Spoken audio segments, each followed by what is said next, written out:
모든 교양은 남 얘기죠.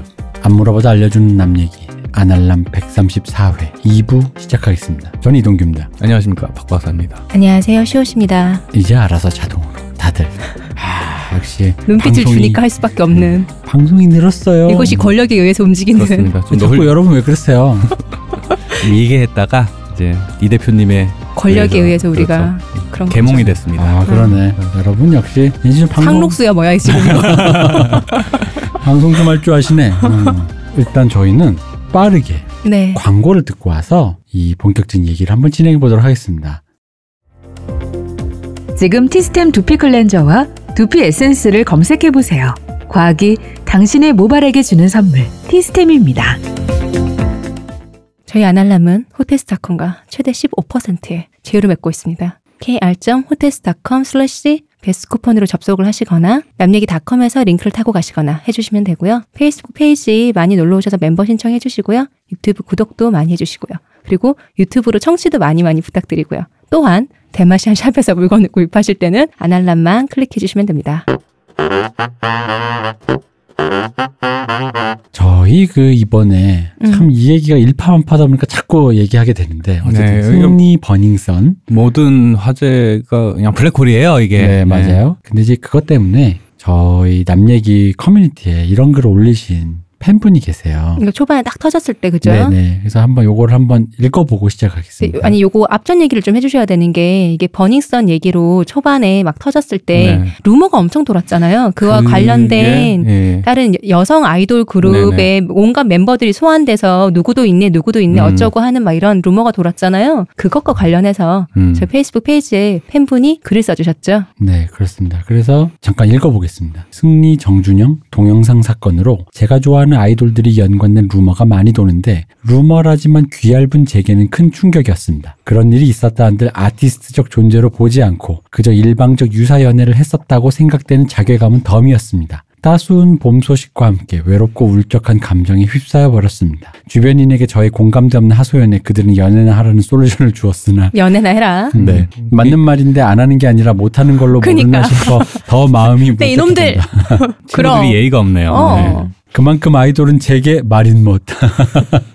말을 잊지 못하는. 네, 더 큰 일이 있는데 저의 포커스는 폰 내용뿐이라 그들과 같은 속물이 되어버린 느낌은 또 덤입니다. 그 와중에 재평가받는 JYP. 아날람의 아이돌학 박사님의 분석과 위로가 필요합니다. 박 박사님의 위로가 필요하다는 네. 말씀이셨어요. 자, 일단 제가 먼저 아티스트적 존재로 보지 않고 그저 일방적 유사 연애를 했었다고 생각되는 자괴감에 대해서 말씀하셨는데 이건 사실 환타지입니다. 그러니까 내가 순수하게 저 사람을 음악적인 혹은 아티스트적인 존재로만 좋아했었지 그걸 아니다라고 말하고 그게 되게 지고지순한 진정한 팬이고 유사연애 같은 건 뭔가 그건 저급한 행위다라고 생각되는 어떤 느낌의 그 위계가 있어요. 팬 덕질 행위에 환타지입니다. 네, 그런 건 없습니다. 왜 노래가 좋아서 들을 수도 있지. 그럼 노래만 들었겠죠. 예뻐서. 그 노래만 예뻐서. 들었겠지. 근데 노래만 들었고 예뻐했을 수 있지. 그게 위계가 정해진다는 건 아니죠. 유사연애를 할 수 있죠. 유사연애 다 해요. 아니 유사연애를 할 수밖에 없는 게 사람은 누구나 인간에 대한 그걸 할 때 일단 성적인 긴장감을 토대로 그 사람에 대한 매력과 호불호를 가지게 되는데 아니 안 그러면 하다못해 아이돌을 떠나서 남자 배우 여자 배우가 왜 그토록 아니 심지어 피아니스트한테도 그래요. 그럼요. 네. 우리 조성진 씨한테도 네네. 왜 그토록 연애사를 숨기고 아니 그럼 연애사를 왜 숨기겠어요? 아니 왜 박진영 씨가 라디오스타 나와서 했던 얘기 되게 웃겼던 게 자기 같은 사람도 결혼하니까 인기가 떨어지더라는 건 거야. 그게 맞죠. 이거 비웃는 거야 뭐야? 아니 재밌어서. 이 웃음의 정체가 뭐야 이거? 아니 비웃지 마세요. 아니 박진영 씨. 비웃는 게 아니고 너무 명징한 비유라서. 그러니까요. 그러니까 이걸 갖고 자괴감을 가지거나 내가 좀 더 수준 낮은 팬이다라는 그 감각을 가지실 필요가 없어요. 그리고 오히려 나는 유사연애 안 했지롱. 난 정말 아티스트의 음악적. 그러니까 그건 그렇게 하신 거예요. 그런 길을 가신 거예요. 근데 그런 길을 갔는데 내가 남보다 우월한 존재다? 그런 마음을 가졌다는 건 내 마음속의 위계를 통해서 남을 낮추어 보는 그런 삿된 그런 게 머릿속에 박혀있는 분이다라는 거에서 반성하시고 뭐랄까 심심한 위로의 표현을 드리면서 절대 저열한 존재가 아니다. 자괴감 느끼실 필요 없다. 네. 유사연애 하면 뭐 어때? 근데 꿈에서 내가 꿈 좀 꾸겠다는데 오늘 밤엔 꿈에는 꼭 아이유랑 같이 우리 아이즈원 12명이 다 나와라 뭐 이런 할 수 있지. 좀 더럽네요 그거는. 왜 12명 나오면 안 됩니까? 한 명만 나와야 됩니까? 왜 이럽니까? 네, 일부 1처제 국가에서 용납할 수 없네요. 그냥 제가 그분들에게 다 이렇게 둘러싸여서 사인을 받는 그런 꿈인 거죠. 네. 어쨌든 여보세요. 일단 대표님 말씀에 적극 동의하고요. 네. 당연히 사실은 덕질의 핵심이 그 유사연애와 유사육아 그리고 자아의탁 이거는 사실은 빼놓을 수가 없어요. 그렇지 않다고 하면 사실은 덕질이라는 용어를 따로 떼서 쓸 이유가 없어요. 이건 사실 덕질이 아니라도 지금 우리나라 많은 예능들이 하고 있는 기능 아닌가요? 사실은 그런 어떤 이 어떤 캐릭터나 상황에 대한 몰입도를 높이기 위한 여러 가지 방식들이 있잖아요. 그런 것 중에 하나가 이제 팝 음악 산업이 발전을 하면서 몰입도가 높아야 더 많이 시장이 확장이 되니까 그런 쪽으로 많이 유도를 했고 그런 인격적인 면을 하나의 상품으로 인격을 소비한다 해서 잘못됐다는 얘기를 하는 게 아니에요. 인격 자체가 하나의 상품이 됐기 때문에 그런 소비를 한다고 하는 건 절대 나쁘거나 잘못된 게 아니고 문제가 있다면 이 더러운 세상이 문제다라는 건 이건 농담이고. 아니, 그게 맞아요. 왜냐면 내가 누구를 예를 들어 내가 러블리즈 좋아해. 러블리 누구를 이성적으로도 좀 좋아해. 내 이상형이야. 정말 난 저렇게 생긴 여성이 좋아. 뭐 어때서? 뭐가 잘못된 거죠? 그리고 그걸 왜 수준 낮다고 생각하는 거죠? 그게 꼭 이렇게 뭐 예를 들어 그렇게 수준을 따질 거면 이렇게 악곡을 분석해서 그죠? 장칠도 단성도 이러면서 악곡 E 마이너 디미니시 막 이러면서 그거 하는 건 수준이 높은 거예요? 가수는 노래를 듣고 배우는 연기를 보라는. 네. 그 루머 자체가 사실은 저는 그 루머로 도는 내용 자체를 이미 예전에 알고 있었던 것들이었기 때문에 이제 당연히 사실이 아니니까 그걸 갖다가 이제 알고는 있었는데 문제는 왜 그런 루머가 돌아왔을까? 왜 사람들이 거기에 반응할까라고 생각을 해보면 그 루머가 만들어진 그 메커니즘 자체가 사람들이 그런 식으로 이런 그 스타를 소비하고 있다는 걸 아니까 그 위크 포인트를 또 영어 쓰네. 그 약점을 건드리려고 그런 내용이 만들어지는 거예요. 그러니까 그렇죠. 그게 일종의 나쁜 의미의 시장의 수요를 공략한 생산물인 건 거죠. 그 루머 자체가. 그리고 또한 사람들이 거기에 관심을 그러니까 몰랐던 사람들도 왜 검색어가 갑자기 급증했느냐. 즉 결국 어떤 그 아이돌이나 스타를 할 때 소비할 때 그런 어떤 성적 긴장감, 어떤 그런 류의 세계, 유사 연애적인 세계관 안에서의 어떤 그런 방식들에 포커스가 가는 거죠. 누가 누구랑 사귄데 난 관심도 없던 연예인인데 갑자기 누가 누구랑 사귄데 손흥민이 누구랑 사귄데 그럼 검색 한번 해보는 거지. 괜히 관심이 가. 근데 왜 그럴까? 이게 그런 식으로 작동되는 거예요. 그냥 수많은 루머를 만들어낼 수 있었을 텐데 왜 하필 그 내용이었을까라고 생각해 보면은 거기에 그렇게 반응하라고 그렇게 만든 거예요. 그러니까 사실은 거기에 이제 실제 언급된 분들을 언급하고 다시 언급하는 것 자체가 이제 2차 가해가 될 수 있으니까 사실은 조심스럽긴 한데 어차피 루머를 만들 거면 가장 반응이 좋은 곳으로 그렇죠. 유도를 해야 될 거 아니에요. 아무도 모르는 사람 얘기해봤자 뭐해. 그러니까 재밌는 게 2명이 언급이 됐는데 유독 한 사람만 언급이 계속돼요. 그죠? 그런 거 자체가 거기에 폭발력이 있다라는 걸 알고 만든 거예요. 그 루머 자체를. 그래서 그렇죠. 본인이 그렇게 느끼는 거 자체까지가 그 루머의 목적입니다. 그러니까 그렇게 됐다라는 거 자체. 넘어가셨네. 네. 의도대로 되고 있는 거예요 지금. 모든 건 계획대로. 네, 거기에 죄의식을 느낄 필요도 없고 잘못됐다는 생각할 필요도 없어요. 그러니까 사람이라 마음속에 약점이나 소프트한 부분은 누구나 있는 건데 거기를 누군가 건드렸다고 해서 내가 격렬하게 반응한다고 해가지고 내가 잘못된 건 아니죠. 원래 누구나 그런 것들이 있는 거니까. 또 소프트. 네, 알겠습니다. 소프트는 봐줍시다. 마이크로소프트. 외래어 기계네. 그러네. 소프트는 우리 이제 박박사 거지. 저의 일종의 밈이랄까? 그럼요. 마이크로소프트한 사람인데. 박박사 거네요. 저 사람 마음속에 마이크로소프트한 부분이라는 건 그럼요. 누구나 있는 건데 거기를 의도적으로 건드린 거는 사실은 그렇게 한 사람이 잘못한 거지 내가 거기에 아픔을 느낀다고 해서 잘못된 건 아니에요. 맞아. 네. 위로가 되셨을까요? 이렇게 얘기하면. 위계는 없습니다. 네. 저열한 팬, 순수한 팬, 고차원적인 팬. 이러니까 흔히 말하는 클래식 음악과의 대중음악을 가르면서 순수한 영혼의 베토벤의 음악에서 베토벤의 그림자를 느꼈다면 난 사실 그런 말 하면은 정신병이잖아. 근데 그 옛날 그 중세 혹은 이제 그 옛날 17세기, 8세기 이 무렵에도 그런 클래식 음악가들한테도 그런 식으로 덕질하시는 분들이 많았어요. 그룹비가 있었고. 그럼요. 예, 그런 식 뭔가를 좋아한다라고 하는 건 사실은 작품과 창작자 혹은 퍼포머를 분리한다라는 거는 생각보다 쉽지 않은 일이에요. 좋아한다, 싫어한다는 게 작품으로만은 기능할 수는 없다고 생각해요. 맞습니다. 그리고 호호는 왜냐하면 그 사람한테 이입이 되는 건 너무 지극히 네네. 정상이잖아요. 맞아요. 당연하잖아요. 똑같은 노래 솜씨를 갖고 있어도 또 가수에 대한 호감도에 따라서 노래가 그럼요. 더 좋게 들리기도 하고 나쁘게 들리기도 하는 거라서. 그러니까 예전에 얼굴 없는 가수를 컨셉으로 한 사람이 얼마나 많았어요. 안 보여주는 게 네. 또 옳지 않은 말이 나올 것 같습니다. 그러다가 이제 얼굴이 공개돼서 좀 식었던 분도 있고 더 확 뜬 사람도 있고 그렇잖아요. 언급하지 않겠습니다.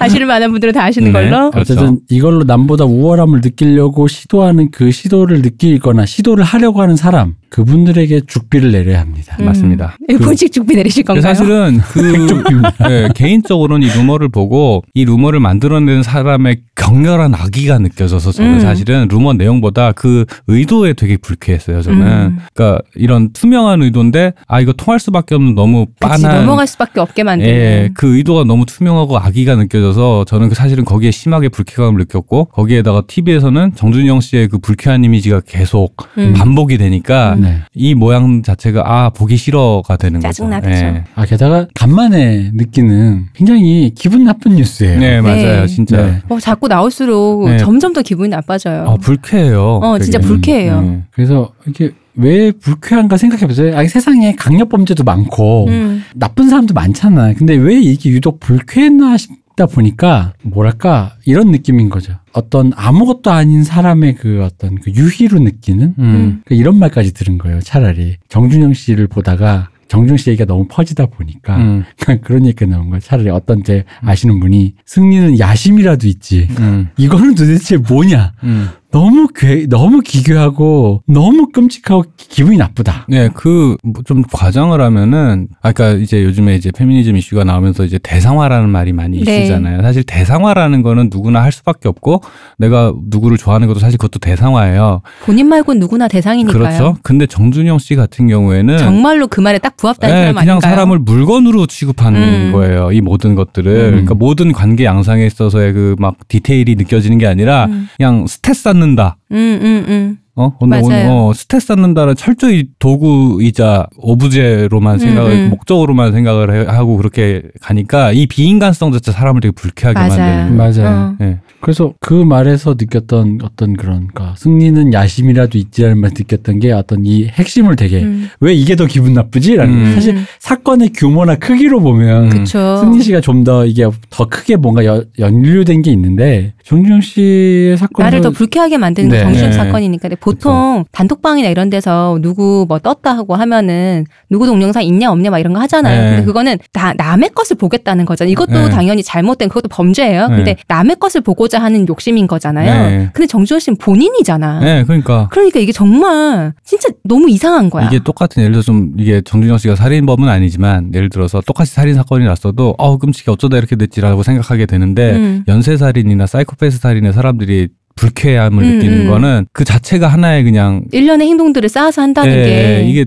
철저히 그냥 대상이죠. 다르잖아요. 네. 왜냐면 보통의 살인들이나 그런 사건 사고라는 게 어떤 감정적 소모가 먼저 네. 전제하는 거잖아요. 분노, 우발이라든지 네. 이런 원한 식으로. 이런 거잖아요. 심지어 잔인한 살해 자체도 잔인한 거 자체가 그 감정의 표현이다 보니까 그렇죠. 어쩌다 이렇게 됐어 세상에가 됐다. 이만큼 왜 보통 살인 사건이 나면 이게 어디인 곳에 이만큼 이렇게 잔인하다는 것은 감정이 거기에 분노가 포함된 네. 거잖아요. 근데 연쇄살인범은 좀 다른 거잖아요. 그렇죠. 같은 연쇄살인 보통 대상이 비슷비슷하고 네. 그렇잖아요. 유희를 한 그러니까 유희가 살인 자체가 목적인 예, 거잖아요. 예. 그런 느낌인 거죠. 네, 거기서 되게 끔찍함을 느끼는 것과 비슷하게 이제 음. 정준영 씨 경우도 거기서 되게 비인간성과 끔찍함이 느껴지는 거예요. 굉장히 불쾌했습니다, 진짜로. 어쨌든 이런 비인간적인 네네. 뭔가 불쾌한 하여튼, 일. 네, 아까 그분 같은 경우에는 그거는 잘못하신 게 없습니다. 세상이 잘못된 거지. 네, 저희 네. 글 써주신 팬분께서는 괜찮습니다. 네. 네. 마음의 유료가 되셨길 되게 바랍니다. 자연스러운 반응이에요. 슬픈 네. 일에 슬프다고 말하는 거랑 같은 맥락이에요, 이거는. 그렇죠. 제가 송중기 씨 결혼한다 그랬을 때 눈물 흘렸어요. 정말요? 그건 좀 마음속에 눈물을 흘렸어요. 좀 크리피하네요. 위어드하네요. 위어드해요? 네. 그러네요. 저에게는 여림으로 남아있기 때문에. 이해합니다. 저는 이해합니다. 일단 우리 강동원 씨도 가면 난 어떡하나 정말. 네, 이해합니다. 저는 이해할 수 있습니다. 오빠 갈 거면 저랑 하세요. 그건 이해 못하겠습니다. 네. 왜 안 돼? 크리피하네요. 자, 이제 어제 우리가 얘기했던 외랑둥이. 네. 외국 팬들에 대해서 얘기했잖아요. 네네, 그렇습니다. 저희도 외국 팬들이 유입됐어요. 네. 그래서 그런 눈치 없는 이제 어떤 이런 자잘한 문제 말고 이제 본격적으로 외국 팬들도 어떤 하나의 아젠다로 한국 팬들과 이제 그 어떤 뭐랄까 대립각을 세우는 곳이 그죠? 있죠. 대립각을 세우는 게 있어요. 그래서 자, 이 부분을 흔히 말하는 PC, 그렇죠. PC함들 여기에서는 PC라는 건 뭐 LGBT 소수자 뭐 이런 류의 인종 뭐 이런 건데 일부에서 박 박사님 잠깐 언급해 주셨지만 그 한국 팬과 외국 팬들에게 싸울 때 그럼 외국 팬들이 너네 PC하지 않다라고 공격을 한다고 하셨잖아요. 네네네. 그거에 대해서 좀 더 심화해 보자는 얘기시죠? 네. 네, 그렇죠. 그러니까 여러 가지 갈등이 있는데 팬덤에서 그 가수를 소비하는 과정에서 나오는 여러 가지 그냥 이럴 수도 있고 저럴 수도 있는 일에 가깝다면 나 좀 더 예쁜 사진이랑 안 예쁜 사진이 뭐 그쵸. 뭐가 문제겠어요. 그냥 그건 개인의 미감의 문제인데 이게 미감의 차원을 떠나서 정치적인 문제가 되는 이슈들이 몇 개가 있어요.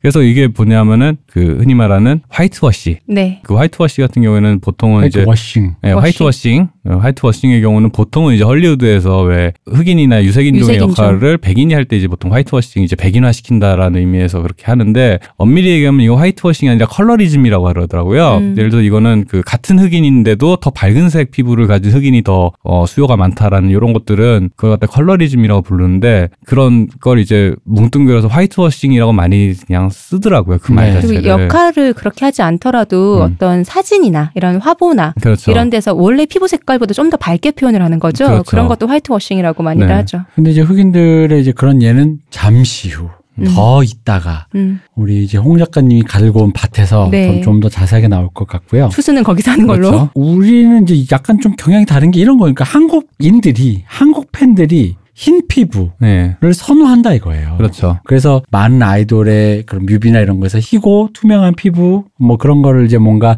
강조를 하는데 그것에 대해서 다른 유색 인종 팬들이 한국인들이 백인을 마치 그러니까 백인의 그렇죠. 그 서구적인 백인미에 백인을 선호하다 보니까 백인이 되고 싶어 한다 네. 지금. 유사 백인이다.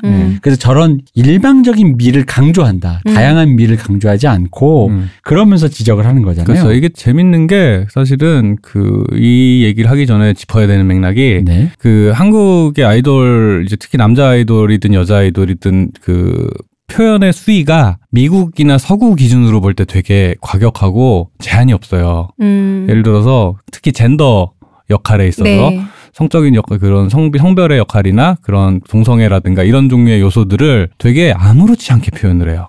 그렇죠. 아무렇지 않게 표현하는데 그런 영향이 사실은 당연히 있는 게 왜 1세대 이제 H.O.T 시절부터 그때 당시에 그 H.O.T 좋아하셨던 여자분들은 많이 알겠지만은 그 팬픽이 그렇게 흥했잖아요.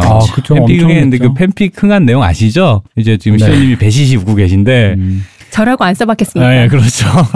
근데 그게 사실은 그런 약간 동성애 코드가 많았죠. 네, 코드가 많은 게 아니라 동성애 내용이었죠. 아니, 제가 쓴 건 아니었습니다. 아니었습니까? 네. 은근했나요? 위계를 지금 나누는 겁니까? 나누면서 순수했다? 전 순수했죠. 아니, 원래 그래도 소프트코어 좋아하시는 분들도 있어요. 네. 근데 그런 식의 약간 그걸 또 동인지 문화라고도 하죠. 네. 비엘물. 그렇죠. 그런 동인지 문화를 좋아하는 분들이 이제 그 아이돌판의 주요 소비자기도 했고, 그리고 그런 분들이 실제로 제작자들로도 많이 들어갔어요. 나이가 들고 나서 그죠. 네네. 그리고 팬픽에서 보통 그러면 우리 그룹 안에서 해결된단 말이에요. 네네네. 그게 왜냐하면 어떤 다른 대상이 있으면은 못 찾는 그렇죠. 거야. 예. 다른 여자랑도 됐으면 안 된 거고 차라리 당연히. 게이여라. 그렇죠. 차라리 게이여라는데 근데 어차피 게이일 거면 우리 집 안에 그룹 많잖아. 그러니까 이 중에 마음에 드는 애 이렇게 사귀는 거지. 토니 문희준 뭐 이런 곱하기 X표 하나요? 그렇죠. 근데 뭐 하여튼 그런 앞뒤 바뀌면 안 돼요. 그렇죠. 그런 것들이 되게 의외로 거부감 없이 받아들여졌는데 맞아요. 이 거부감 없이 받아들여진 게 네. 오히려 그런 것들에 대한 사회적 인식이나 기준이 좀 모호하거나 없었기 때문에 기준이 없으니까 훅 들어온 거야. 그죠? 예. 그 사회적인 인식, 예를 들어 동성애에 대한 인식, 그런 뭐 동성애가 옳다 그르다라는 판단조차를 우리나라에서 하지 않았죠. 그쵸. 왜냐하면 그냥 없는 사람 취급을 했으니까. 그러다 보니까 오히려 손쉽게 그 문화 안으로 들어온 거예요. 그렇죠. 그래서 왜 흔히 말하는 외국인들이 우리나라에서 처음 충격 먹는 게 여성 친구들이 팔짱 끼고 간다. 그렇죠. 손잡고 다닌다. 그런 것들. 그 남자들끼리 어깨 동무하거나 손잡고 다니고 이런 것들도 왜 남자애들끼리 요즘은 좀 그런지 모르겠는데 남자들끼리 막 우통 벗고 빤스바람으로 어깨 동무하고 다니고 이런 것들이 예를 들어 외국 서양 백인이 볼 때는 이상한 거라 이게. 그렇죠. 이상하고 그리고 예를 들어서 그 또 외국 서구향에서 오해한 것 중에 대표적인 오해 중에 하나가 영웅본색 같은 거 있잖아요. 영웅본색이나 첩혈성이 이제 동양적 가치로는 이제 의리잖아요. 의리와 우정, 프렌드십인데 이거를 단순히 프렌드십이라는 말로는 이해가 안 되는 거야. 그죠, 맞아요. 그러니까 그걸 동성애로 이해를 한 거야. 아니 친구 사이인데 목숨까지 벌어가면서 이상하잖아요. 이걸 순애보, 사실 순애보인 건 맞아요. 근데 좀 목적지 조용히 다르지. 그렇죠. 그걸 갖다가 동성애 코드로 이해를 한 거예요. 그러니까 그게 코미디였던 게 그 당시 90년대 이론적 지평에서 그게 코미디였던 게 우리는 의리라는 게 너무 자연스러운 거야. 그러니까 그 어떤 그 보상 체계로서의 그 어떤 우정과 그걸 통해서 약간의 순애보적인 그것을 느끼는 건데 거기다가 이제 유교적 문화 아래서 동지라든가 그런 어떤 보상 이런 건데 그거를 본능적으로 아 이거 의리구나라고 알면서도 외국 애들이 걔네들은 분명히 잘못 미스 언더스투드 한 거예요. 근데 다시 오해입니다. 다시 수입이 됐어. 그래가지고 그거를 갑자기 이론 지형에서 이것은 어떤 동성애적인 퀴어적인 그것으로 하면서 동양의 평론가나 이론가들이 그렇게 읽고 있는 거야. 그래서 또 한편 별일이냐? 또 재밌는 건 뭐냐면은 이거를 갖다가 이론적인 건 뭐 모르겠고 이걸 동성애 코드로 보니까 재밌는데 그치? 하면서 동인지들이 맞아. 또 다른 판인데. 이게 재밌는데 이러면서 이제 그렇게 가는 거죠. 굉장히 코미디였죠. 그런 왜 유교적 문화를 얘기하셨잖아요. 이쪽 우리나라는 한중일 이쪽은 유교적 문화 코드가 있으니까 그러니까 왜 우리 다른 나라에 태어났지만 한 나라는 죽기로 하는 그런 의형제를 맺는 게 그렇지 그런 거지라고 우리는 이미 알고 있잖아. 그러니까 예전에 그런 느와르물을 봤을 때도 무협지적인 거잖아요. 그렇게 자연스럽게 흘러가는 그 생각이나 굳이 받아들인다는 게 아니고 알고 있으니까가 있는데 외국엔 그게 없는 거죠. 그렇죠. 그러니까 없는 개념인 건 거예요. 그러니까 이렇게 된 거고 그래서 예를 들어 우리나라에서는 동성애에 반대한다, 찬성한다라는 말제가 요즘 들어서 이제 나오기 시작했죠. 그 전에는 그냥 아예 없는 사람 취급해서 왜냐하면 그냥 생각 못할 일이니까 남자 여자처럼 군다, 뭐 여자처럼 화장을 한다라는 거는 그게 반대한다, 만다라는 말조차도 안 해요. 있을 수 없는 일이고 생각도 못 해본 일이니까. 근데 그렇게 기준이 없다 보니까 일종의 그냥 그런 식의 화장을 하고 뭐 이렇게 그런 행동을 하는 거를 그냥 일탈, 재미로 보는 일탈 뭐 이 정도로 그냥 생각을 하고 그냥 새로운 넘어가는, 것으로 받아들였죠, 그냥. 오히려 거기에 격렬하게 반응하는 이유 서구에선 그런 정통이 오래되다 보니까 설마 너 그런 거야? 라는 반응을 하는데 우리는 그쪽은 아예 생각을 안 해요. 설마 너 그런 거야라는 말 자체에 그 남자애들이 화장 진하게 하고 나오는데 너 설마 뭐 그래서 그런 거야? 뭐 드래퀸이야? 뭐 이렇게 안 물어보잖아요. 그쵸. 그럴 리가 없다라는 게 이미 전제가 있으니까 그렇게 되는 거예요. 그러니까 오히려 표현의 폭이 넓어지는 거예요. 왜냐하면 그럴 리가 없으니까. 그렇게 표현하지 내가 실제로 뭐 드래퀸이거나 혹은 동성애자면은 그 주류 사회에서 배제당할 위험이 있다고 스스로 생각을 하면 오히려 내가 그런 티를 안 내잖아. 근데 난 그럴 리가 없으니까 그냥 하는 거야. 그러니까 이거는 어떤 그 정치적인 올바름에서의 소수자성이나 이런 거에 대한 감수성이 결여되어서 그러니까 한마디로 타자화시켜서 완전히 우리한테 없는 존재화 돼버렸기 때문에 오히려 서구에선 그런 표현 하나하나가 어떤 되게 논란이 되죠. 그죠? 그러니까 조심스러운 어떤 그 지점인데 뭔가 이렇게 그러니까 단계를 밟아야 된다는 거죠. 이게 어떤 누군가를 위해하거나 누군가를 이렇게 좀 멸시하거나 조롱하는 표현이 될 수도 있지 않냐 단계를 밟는데 우리한테는 아예 그게 없는 사람 취급해버리니까 아무 표현을 쓸 수 있는 거예요. 그러니까 예를 들어 시커먼스가 대표적인 얘기인데 그 당시 우리나라에 흑인들이 거의 없으니까 90년대인가요 그때가? 80년대죠. 80년대인가요? 그러니까 흑인에 대한 비하라는 생각 자체를 못하는 거죠. 비하라고 생각 안 하는 그건 개그인 거예요. 왜냐하면 우리가 눈 떠서 나가서 일을 하면서 혹은 학교 가면서 돌아오는 그 우리 생활 루틴에서 피부가 검은 사람을 볼 일이 없어요. 그리고 그런 글로벌 스탠다드와 내 기준과 이게 충돌되는지도 부딪히는 순간도 맞닥뜨릴 기회가 없거든. 그러니까 시커먼스를 볼 수 있는 거야. 예를 들어서 이제 해외에서 보이조지나 데이빗 보이 같은 사람들이 화장을 하고 나올 때는 일종의 정치적 선언이에요. 그죠? 그게 그 사회적 맥락인데 우리나라 아이돌이 그렇게 하고 나올 땐 그냥 패션이에요. 네, 맞아요. 근데 그런 것들이 되게 과감하게 눈에 띄려고 되게 과감하게 하다 보니까 이게 어떤 LGBT나 소수자에 대한 지지 선언이 아닌데 K-팝에서는 그런 표현이 너무나도 많고 보편적이잖아요. 그렇죠. 그러다 보니까 그런 동성애적인 코드 이제 이건 남녀 아이돌 보편적으로 다 그래요. 그런 약간 호모섹슈얼이란 말 써도 되나? 그럼요. 호모섹슈얼한 코드들을 의도적으로 넣기도 왜냐하면 그런 걸 하면은 동인지 하시는 분들이 좋아하니까. 그러니까 팬들이 그런 식으로 약간 동성애적 코드를 좋아하는 팬들이 팬문화로 소비를 하고 있는 게 그 지지층이 꽤 넓다 보니까 그게 또 반응을 하는 거죠. 네네. 그러다 보니까 해외에서 K-팝이 딱 알려져가지고 봤는데 LGBT 정체성을 갖고 계신 분들이 볼 땐 신세계인 거야. 그치. 미국에서는 이러고 나온 애들이 되게 대놓고 나온 사람들이 없는데 핍박을 받거나 보이쇼시라든가 뭐 데이비 보이라든가 예를 들어서 저스틴 비버가 그러고 나왔다 눈화장으로 나왔다 난리 나지. 이거는 일종의 어떤 정치적인 맥락에서 소비가 되지. 저스틴 비버 그랬으면 저 새끼 저럴 줄 알았다고 그럴 걸. 캐나다로 돌아가 이랬겠지. 근데 한국에 딱 왔는데 케이팝을 볼 때 신세계인 거야. 처음부터 그렇게. 네, 그러다 보니까 그런 비주류 성향을 그 정체성을 가진 분들이 되게 열렬하게 소비를 해요. 실제로 소수자 성향을 가진 분들이. 미국이나 유럽에서 소비를 할 때 그런 소수자 성향을 가진 분들 혹은 약간 그 현지에서는 약간 너드라고 하면 말이 좀 그렇고 오타쿠로 분류되는 왜 그런 일본이나 아시아권의 문화에 되게 그 빠져 있는 이런 분들이 되게 열렬하게 지지를 해요. 그러니까 아무 의미 없이 오히려 아무 의미 없는 정치적 의도가 탈색된 아무 의미 없는 유희거리가 근데 그럼에도 그 표현 자체가 어디 세계에서는 굉장히 정치적인 기호를 갖는데 그쵸. 그분들에게 이게 제작한 사람들에게는 아무 의도가 없었는데 그렇죠. 그냥 이거 좋아하는 사람들이 많은 것 같으니까 그냥 하는 거야. 얘 요렇게 하니까 또 예쁘네. 네네, 해서 한 맞아요. 것뿐인데. 근데 지구 반대편 어딘가의 사회에서는 그게 어떤 굉장히 그 정치적인 기호로 읽히는데 그게 마치 맞닥뜨리는데 그럼 이제 그분들이 생각하기에 오해를 하는 거잖아요. 그렇죠. 한국은 뭔가 리버럴한가? 되게 PC한가? PC한가? 한국은 이미 그렇게 더 선진국인가? 이렇게 돼버린 거죠. 네, 그렇게 됐고 설마 생각도 못하는 거지. 이런 논란조차 없었다는 것을. 거기에 동양인이잖아요. 동양인들이 이제 케이팝이라는 게 이제 케이팝 아이돌이 다 기본적으로 동양인이니까 혼혈도 좀 있지만 동양인이니까 유색 인종이 볼 때 되게 백인의 전유물인 줄 알았던 어떤 스타일리시한 것들을 나랑 별 차이 없는 동양인들이 저렇게 소화를 해내니까 때문에 히스패닉, 유색 인종, 아랍권 이런 분들이 엄청나게 좋아한단 말이에요.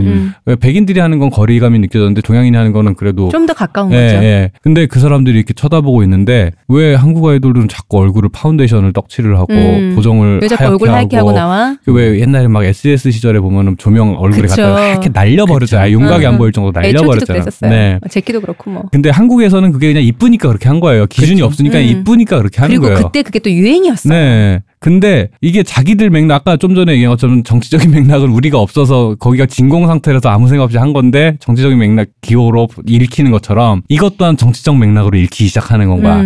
이게 식민지 역사가 있고 그리고 저기 제3세계라는 정체성이 있다 보니까 너넨 왜 자꾸 그 1세계 지향적인 방식의 미감을 갖고서는 자꾸 이런 걸 만들어? 라고 물어보는 거예요. 물론 그런 것도 있죠. 서구를 따라하려고 한 것도 분명히 있죠. 근데 기본적으로 백인이 되고 싶어서 이렇게 한다라고 얘기하면 한국 사람들이 들을 때는 어리둥절한 거야. 그래서 어떤 식이냐면은 아까 얘기했던 혼마에 대한 설명을 이제 일부에서 제가 한번 드렸죠. 네. 혼마들이 예를 들어서 이렇게 찍으면 그대로 당연히 안 올려요. 그쵸, 당연히 보정을 해요. 피부 그럼요. 잡티도 있고 이제 막 공항에서 찍고 이러면 얼굴 번들번들하고 한단 말이야. 그거 어떻게 팬이 그걸 어떻게 그냥 올리겠어.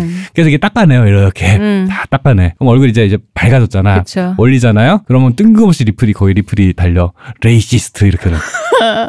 그럼 사진을 아니 그거보다 더 웃긴 거 레이시스트는 돼. 러브 유어셀프. 그러니까 그래 그게 최고다 진짜. 황당한 거야. 황당하지. 러브 유어셀프는 또 이제 방탄소년단 그 앨범 타이틀이기도 했죠. 그쵸. 그러니까 러브 유어셀프. 그러니까 그들의 말을 한국어로 번역하면 약간 미드 번역체로 만들면 너희는 왜 너희 자신을 사랑하지 않는 거니? 있는 그대로 널 사랑해. 그러면서 하는 짓이 그걸 그 사진을 가지고 자기들이 다시 보정을 해. 다시 보정해. 어둡게 보정한다. 까맣게. 그니까. 이게 원래 너희들의 스킨톤이야 이러면서. 아니야 이것들아. 그러면은 한국 팬들은 가만히 있다가 지금 얘들이 뭔 소리 하는 거지 싶은 거야. 진짜 문화적인 이해가 없어서 그런 거잖아요. 근데 여기서 이제 짚고 나온 물론 한국인들도 백인 선호, 서구적인 미적 기준에 대한 선호가 있는 건 사실인데 그렇다고 해서 화이트 스킨이라든가 이런 거를 어떤 그 선호한다는 게 단순히 오로지 그거 백이다 라고만 표현할 수는 없어요. 전통적으로도 그렇고 이게 어떤 그러니까 흔히 말하는 또 이런 것도 있잖아요. 검은 구릿빛 피부가 어떤 노동의 상징이고 거기에 비해 부유함과 어떤 그런 노동을 하지 않았다는 어떤 그런 상징으로 쓰였기 때문에 그 차이가 문화적인 어떤 그 시각적인 기호로 구분되던 시대도 있었고 봉건 시대에는. 그래서 실제적으로 화랑도 그 옛날 그 젊은 도령님들도 하얗게 이렇게 이게 분을 칠하고 선비님들도 쌀뜨물로 신라 때부터 조선 때도 그렇고 조선 때도 선비님들이 이렇게 쌀뜨물로 그쵸. 하얗게 백색 화장을 했단 말이죠. 그건 이제 하얀 거에 대한 선호가 예전부터 있었고 그것이 어떤 계급을 나타내는 그쵸. 거니까요. 계층을 나타내는 어떤 지표로 사용했기 때문이기 때문에 서구 사회 서구적 미의 기준을 사랑한다라는 것은 있는데 그것만이 100은 아니다라는 거죠. 그렇죠. 이거를 자의적으로 뜯어내서 서구적인 미를 사랑하는 거 100이고 그건 아니다라는 거라든가 혹은 아니다. 전통적으로 우리는 또 화염표 선호다. 그것도 아닌데 그 어딘가의 경계이긴 한데 중요한 건 그거죠. 내가 그게 애초에 원료는 모르겠고 내가 그게 이쁘다라는 거예요. 그러니까. 그래서 아까 좀 전에 이제 이 대표님이 말씀하신 케이스 중에 동양인 남자들의 의리를 이해 못한 걸 그 동성애로 받아들인 것처럼 그게 이제 우리나라 역수입됐다 그랬잖아요. 네. 그 서구 평론가들의 시각이. 그 마찬가지로 요즘에 이제 진보론이나 그런 약간 PC주의자라고 할 만한 분들이 이 얘기를 또 역수입을 해서 한국 아이돌 팬들의 1세계 선호, 백인 선호 이런 것들에 문제가 있다.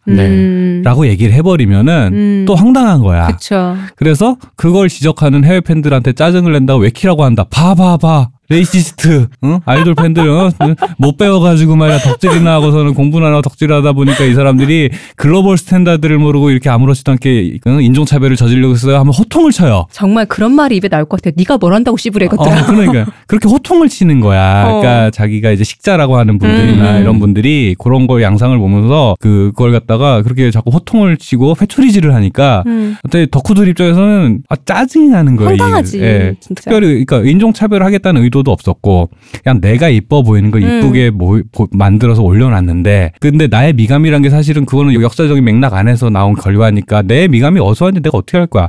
그리고 내 미감이 이미 그렇게 된 걸 뭐 어떻게 할 거야. 그렇죠. 근데 그냥 나는 나의 미감에 맞는 작품을 만들어냈어요. 그리고 내가 내 미감에 맞는 걸 소비하고 있어요. 근데 거기에다 대고서 갑자기 레이시스트라고 해버리면은 네 존재 자체가 레이시스트란 말밖에 안 되는 거거든요. 근데 이제 이게 예를 들어 100% 서구적인 미적에 대한 선호라고 치어보자 이거야. 아예 순수하게. 그렇다 칩시다. 그렇다고 치더라도 내가 그걸 선호하게 됐다라는 건 그건 인정해 주는 상태에서 그게 기원이 그럴 수는 있어라고 약간 이렇게 뭐랄까 다정하게 그게 기원이 조금은 어딘가에서 다른 데서 올 수도 있어라고 얘기해. 이게 우리가 할 수 있는 건 거기까지예요. 대화를 하자고 얘기를 해야지. 그치. 그러니까 타인과 타인이 상대방의 취향에 대해서 근데 그 근원이 잘못되었다면 거기에 대해서 얘기해보자고까지는 할 수 있지만 그래서 그 취향이 이미 가져버린 왜냐면 사람의 취향이란 건 그렇게 해서 고정된 거란 말이지. 그러면은 갑자기 그런 미감을 갖고 있는 사람이 갑자기 더 어두운 걸 좋아할 수도 없는 일이잖아요. 그렇죠. 당장 내가 어제부터 좋아했던 걸 버릴 수 없잖아. 이건 마치 그거잖아요. 트와이스 팬들한테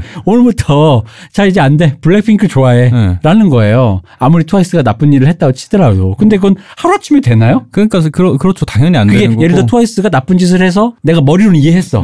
그렇다고 해서 그게 되냐는 거지. 그 선호와 취향이라는 게. 그건 아니거든요. 그래서 계속 그런 걸 그렇게 마음이라는 게 그렇게 가버린 상태 자체를 정치적으로 비난을 하면 그럼 나는 그걸 보실 때마다 드는 생각은 그럼 이런 얘기를 해서 네가 말하는 그런 지적을 하는 너의 그 윤리적인 자뻑 말고 도대체 무슨 의도가 있냐라는 거야. 그러니까 꼰대질 말고는 없는 게 사람의 선호도에 대해서 그러니까 그 귀원에 대해서 우리가 탐구할 땐 비난을 하면 안 돼요. 이것은 탐구를 해야지. 이것은 과연 어디서부터 왔을까? 그래서 만약에 진짜 100대 0인지 80대 20인지 그 연원을 탐구하는 게 식자들의 역할이라는 거지. 거기다 대놓고 이미 그렇게 돼버린 애한테 그럼 이거면 이런 표현도 가능해. 예를 들어 옛날식으로 얘기하면은 초등학교, 중학교, 고등학교 나서 대학교 가잖아? 세상의 체제에 저항하지 못하고 제도권 교육에 안주하는 너희 젊은 영블러드들이 이래서 되겠느냐? 이런 얘기는 얼마든지 가능해요. 그거에 이미 굳어버린 사람에 대해서 비난하긴 너무 쉽다고. 그러니까 꼰대 소리 듣는 거야. 왜냐면 왜 이렇게 됐을까? 우리 사람들이, 우리 젊은이들이 왜 그렇게 안주할까? 이렇게 하면서 탐구를 하는 게 연원을 밝혀내야 되는 거거든요. 그러니까 이런 식으로 하니까 짜증뿐만 아니라 이걸 뭐라 할까? 이 감정을 뭐라 할까? 진짜 열이 받는달까? 네. 그런 식의 말씀을 하는 기사나 컬럼을 보면은 또 이제 기획사들한테도 호통을 쳐요. 글로벌 스탠다드에 맞춰서 PC하게 만들어야 된다라고 호통을 치는데 애들이 아무것도 모르면 어른 니들이 해야 될 건데 이런 거. 근데 제가 볼 때 어이없는 거는 기획사들은 이미 한 10년 전에 인식하고 그렇게 하고 있어요. 이미 그렇게 하고 예를 들어서 페미니즘 열풍이 불기 전에 이제 작년 5월 불기 전에 이미 많은 기획사들이 걸크러쉬 좀 주체적인 여성을 보여주는 것이 그리고 시장에서 반응이 좋다라는 걸 이미 인지하고 만들어냈어요. 그래서 심지어 페미니스트 경향이 있는 팬들이 싫어하는 트와이스조차도 이전 걸그룹에 비하면 굉장히 주체적이고 그쵸. 당당한 도발적인 메시지를 보내고 있단 말이에요. 시장은 이미 예전에 반응했어요. 근데 이걸 갖다가 되게 뭐라 해야 되지? 되게 그냥 유행진한 이제사. 그냥 예전에 하던 그 얘기 되게 구태. 그러니까 상황 자체가 되게 여러 가지 맥락으로 이렇게 바뀌어가고 있는데도 예전에 윤리적으로는 이래야지라고 이미 굳어진 생각을 갖고 그 틀을 갖고서는 자꾸 사태를 바라보니까 그것밖에 안 보이는 거야. 그죠? 각각의 양상이라는 게 똑같이 인종차별로 보여도 아까도 얘기했듯이 어떤 나라에서는 우리가 LGBT 친화적인 거를 일부러 만들었다고 생각할지 모르겠지만 우리는 아무 기준이 없기 때문에 만들었던 건데 그죠? 그걸 갖다가 그들의 기준으로 이걸 갖다 정치적인 판단을 하려고 그러면 당연히 오해밖에 안 생기는 거예요. 그렇죠. 그러면 아까 꼰대지라는 사람이 똑같은 기사를 써요. 너희들은 정치적으로 올바르지 않은 백인 선호를 갖고 있어 하면서 꼰대지놓고 그 다음날 다시 또 기사를 올려. 난 K-팝 전문 기자. LGBT에 관대한 한국 문화의 우수성에 대해서 또 쓰고 있는 거야. 자아분열 무엇? 그거는 똑같아. 시커먼스를 한 코미디언이나 LGBT 친화적인 표현을 한 아이돌이나 얼굴을 잡티를 없애다 보니 하얗게 된 홈마스터나 그냥 같은 맥락 안에 있어요. 그들이 특별히 인종차별을 했거나 PC했거나 PC하지 않거나가 아니야. 그냥 같은 맥락의 결과물이에요. 근데 그걸 갖다가 이쪽에서 본 사람은 갑자기 칭찬을 하고 저쪽에서 본 사람은 갑자기 비난을 해. 근데 그렇게 해서는 그 얘기는 뒤집어 얘기하면 아무것도 이해하지 못하고 있다란 말이 되는 거죠. 그러니까 이런 양상들이 한국 팬들이랑 해외 팬들 아까 이제 말했던 그런 외퀴라고 불리는 팬들이 아주 정치적으로 첨예하게 부딪히는 지점이기도 해요. 이런 식으로 뜬금없이 아까 이제 레이시스트, 앞뒤 맥락도 없어. 러브 요셀프 하고 있으면은 너 차단 이러면서. 그래서 이런 방식이라는 게 그러니까 예를 들어 그러니까 아까도 얘기했던 대화 말을 걸어야지. 비난은 그 어떤 것도 그것조차 폭력이라니까요. 그 비난은 그 어떤 것도 이게 뭔가를 이렇게 좋은 에너지를 끌어내지 못해요. 차라리 그게 유머면 레이시스트가 약간 비꼬는 의미로 유머로 승화시켰으면 그나마 나. 근데 그것조차 아니라는 거지. 정말 원색 그 자체잖아. 그런 것들이 이제 약간 이제 여러 가지 맥락이 또 있는데 재밌는 게 뭐냐면 그 약간 한국에 대해서 경제적으로 좀 한국보다 저개발된 국가들 팬들이 유난히 거기에 되게 예민하게 반응을 해요. 이제 못 사는 나라 애들이 열폭하는 거야라는 말로 들릴 수도 있는데 예를 들어서 우리가 경쟁 관계라고 느끼는 일본이나 중국인들에 대해서 그런 종류의 반응을 할 때도 있잖아요. 네, 그렇죠. 마찬가지로 그 대만이라든가 홍콩이라든가 혹은 동남아 쪽에 이제 인도네시아 이런 국가들이 볼 때는 저 얘네들이랑 나랑 별 차이가 없는 게 똑같은 아시아인이란 말이야. 그렇죠. 근데 쟤들은 되게 우상화돼가지고 막 이렇게 막 떠받들여지고 있는 게 배알이 꼴릴 수 있어요. 그러다 보니까 거기에 있어서 그 PC를 일종의 도구화한 거예요. 그러니까 쟤네들을 비난하고 끌어내려서 우리가 정치적 그런 윤리적인 우위를 갖기 위해서 찾아낸 것들 중에 하나로서 그 화이트워싱, 컬러리즘의 문제가 있는 것 맥락도 분명히 있어요. 이제 이거야말로 바로 한국 팬덤 적인 행위인 거죠. 그렇죠. 정치적 기동을 통해서 어떤 두드려 팰 만한 도구를 하나 찾아낸 거예요. 그러니까 이게 역설적으로 한국 팬덤이 개발해낸 그 정치적 기동의 방식을 걔들이 드디어 이제 내면화 한 예라고 할 수 있는 거죠. 그렇죠. 그러다 보니까 실제로 그거에 대해서 되게 이런 것들이 인종차별의 문제고 되게 정치적 구조적으로 문제가 있다. 사회적 구조적으로 문제가 있는 거라서 진지하게 문제의식을 느끼고 있다면 사실은 걷다 대고 레이시스트라고 자꾸 레이시스트도 지금 외국어라서 지금 계속 쓰는 게 괜찮아지긴 한데 인종차별이야 라고 외치는 것 자체가 진짜로 그걸 진지하게 문제의식이 느껴진다라고 하면 사실 이런 식으로 접근하면 안 되겠죠. 다짜고짜. 근데 이런 것들이 약간 비난을 위한 비난이라는 느낌도 분명히 있는데 다른 한편으로는 걔들이 자기의 논리를 정당화하는 방식이 되게 모리에서 온다라는 것도 분명히 있어요. 그리고 이제 그런 것들이 이제 왜 그런 케이팝의 미래를 얘기하면서 막 이렇게 케이팝이라는 게 하나의 장르가 돼서 이제 태권도처럼 또 그런 게 뭐가 있죠? 김치.